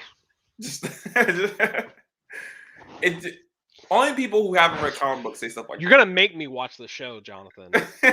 Just so we have something to talk about. Yeah, well, yeah, you should watch the show though, because I don't want to watch the show. I don't want to watch Supergirl. I'm so glad the show's ending. How they're gonna do that though? Because does that mean that it's within the same universe as Batwoman? Because it's a CW show. There's a CW universe. So is it within the same universe as Batwoman? I'm guessing so. So are they both gonna be in Gotham at the same time? Maybe. That's gonna be confusing. Or maybe his happens like 24 years, 25 years in the future, something like that. But that means Batman comes back and dies. Maybe you find out in Batwoman that he's actually dead. Because he's been gone forever and nobody knows where he's at. He sounds so depressed. I just don't want to watch the show. I don't want to watch it. I thought we were getting a live action Batman at some point. Probably not, like I don't know. I feel guilty going to watch the new Batman movies because they're full of white privilege. because the shows told me, the Batman shows told me that he has white privilege, so I don't think I can watch this, even though his parents were shot in front of him when he was a kid, and he didn't grow up with a father figure. Well, maybe with the I don't know, man. I would love to see a live action Batman.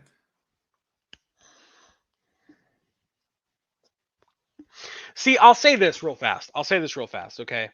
You said like there was a scene where this girl was like, little girls, like Batman doesn't save little girls like me, right? You said that. Yeah. So like Batwoman is like her Batman, right? Like that's kind of how it's viewed. No. She talked about Batwoman badly too. Oh, okay. Well then she's just a crazy kid. No. So the new Batwoman, she used to be an orphan who got kidnapped, and she said Batwoman didn't save girls like her. Batman and Batwoman didn't save girls like her, but now she's the new Batwoman, so she's standing for, the people that Batman and Batwoman didn't or wouldn't save. That makes no sense. So she doesn't care about all individuals. That's what she's saying when she says that. She will not save people who are in trouble, who might be a rich, nice person who's a philanthropist who gives back to her community. She won't save them. I'm not sure if that's what she's saying. I don't think. Sounds like what she's saying. At least I don't think that's what she means to say. I think she's trying to say that Batman didn't save black people, so she's going to save black people too, in addition to. I think that's what she's saying. But she's still working through like what she wants to stand for as a superhero or whatever. Sounds like she should do that before she puts a mask and a cape on and tries to be representative of something. Hey, that's one way to look at it. Or we just wouldn't have a Batwoman show. That's another way to look at it. And she probably should have figured that out, beforehand. So in the Miles Morales Spider-Man game, they kind of do something similar to that. However, they do it in a lot more respectful way. They do it in the sense of Spider-Man doesn't have a lot of time to cover all of New York. Yeah. So Miles Morales becomes representative of Harlem. He's Harlem Spider-Man is what they call him. He's like, that's our Spider-Man. That's our Spider-Man, which is fine. I'm okay with that as long as you're not trashing on what the other person tries to do. Like they come close to the line, but they put enough borders up to where you're like, I can respect that they. That's Disney though. Disney is very respectful of their propaganda. At least they're not like outright trashing you. That's well, Sony, Marvel. I just mean Marvel. I just mean Marvel in general. Like they're not outright trashing you as the consumer who's buying their product. They're like subtly doing it. It's like subtly we believe this, so we don't say that right. But like Supergirl is like, no, we're gonna tell you right to your face. You're the problem. You're the bad guy. You're the thing we're fighting against. It's like, wow, okay, alien, welcome to my planet. I just don't see how you can watch that show, man. It's good. Tell me. It's not all bad. That's what I'm saying. It's not all bad. That doesn't sour the show for you because the season 2 of Supergirl was really bad. It's not full Supergirl. It's not full Supergirl. Like Supergirl was a grind to get through. Like I'll admit that Supergirl was a grind. Like I literally had to force myself to finish that show, and I still haven't finished it. I think there's one more season. I'm gonna watch that soon. But my thing is, this is who I am. I'm a completionist. Okay, once I start something, if I get 2 seasons into you, I can't stop watching you unless I have like a moral dilemma, and I'm like, I don't know. In my spirit, I'm like, I can't watch this anymore. But like, I've already started Batwoman, and I liked a lot of the storylines that were happening. So I was like, I want to finish this. I want to finish it, even if it goes, which I really pray it doesn't. Even if it doesn't go full Supergirl, like even if it is. I really pray it doesn't go full Supergirl, but yeah, I'm okay. I can sit through, I can sit through 45 minutes of it because it's not all. That's not all it is. That's why I'm saying it's not full Supergirl. It's like you don't like you believe me. I'm saying it's not full Supergirl. Like it's not like every scene is trying to teach you a lesson about the culture of America today. It's not like every episode is like. Black Lives Matter and white privilege is dead or whatever, It's just like every once in a while you hear somebody go like, say something stupid like, oh, like, I don't know, we need to defund the police. And it's like, that's a dumb idea. This is Gotham,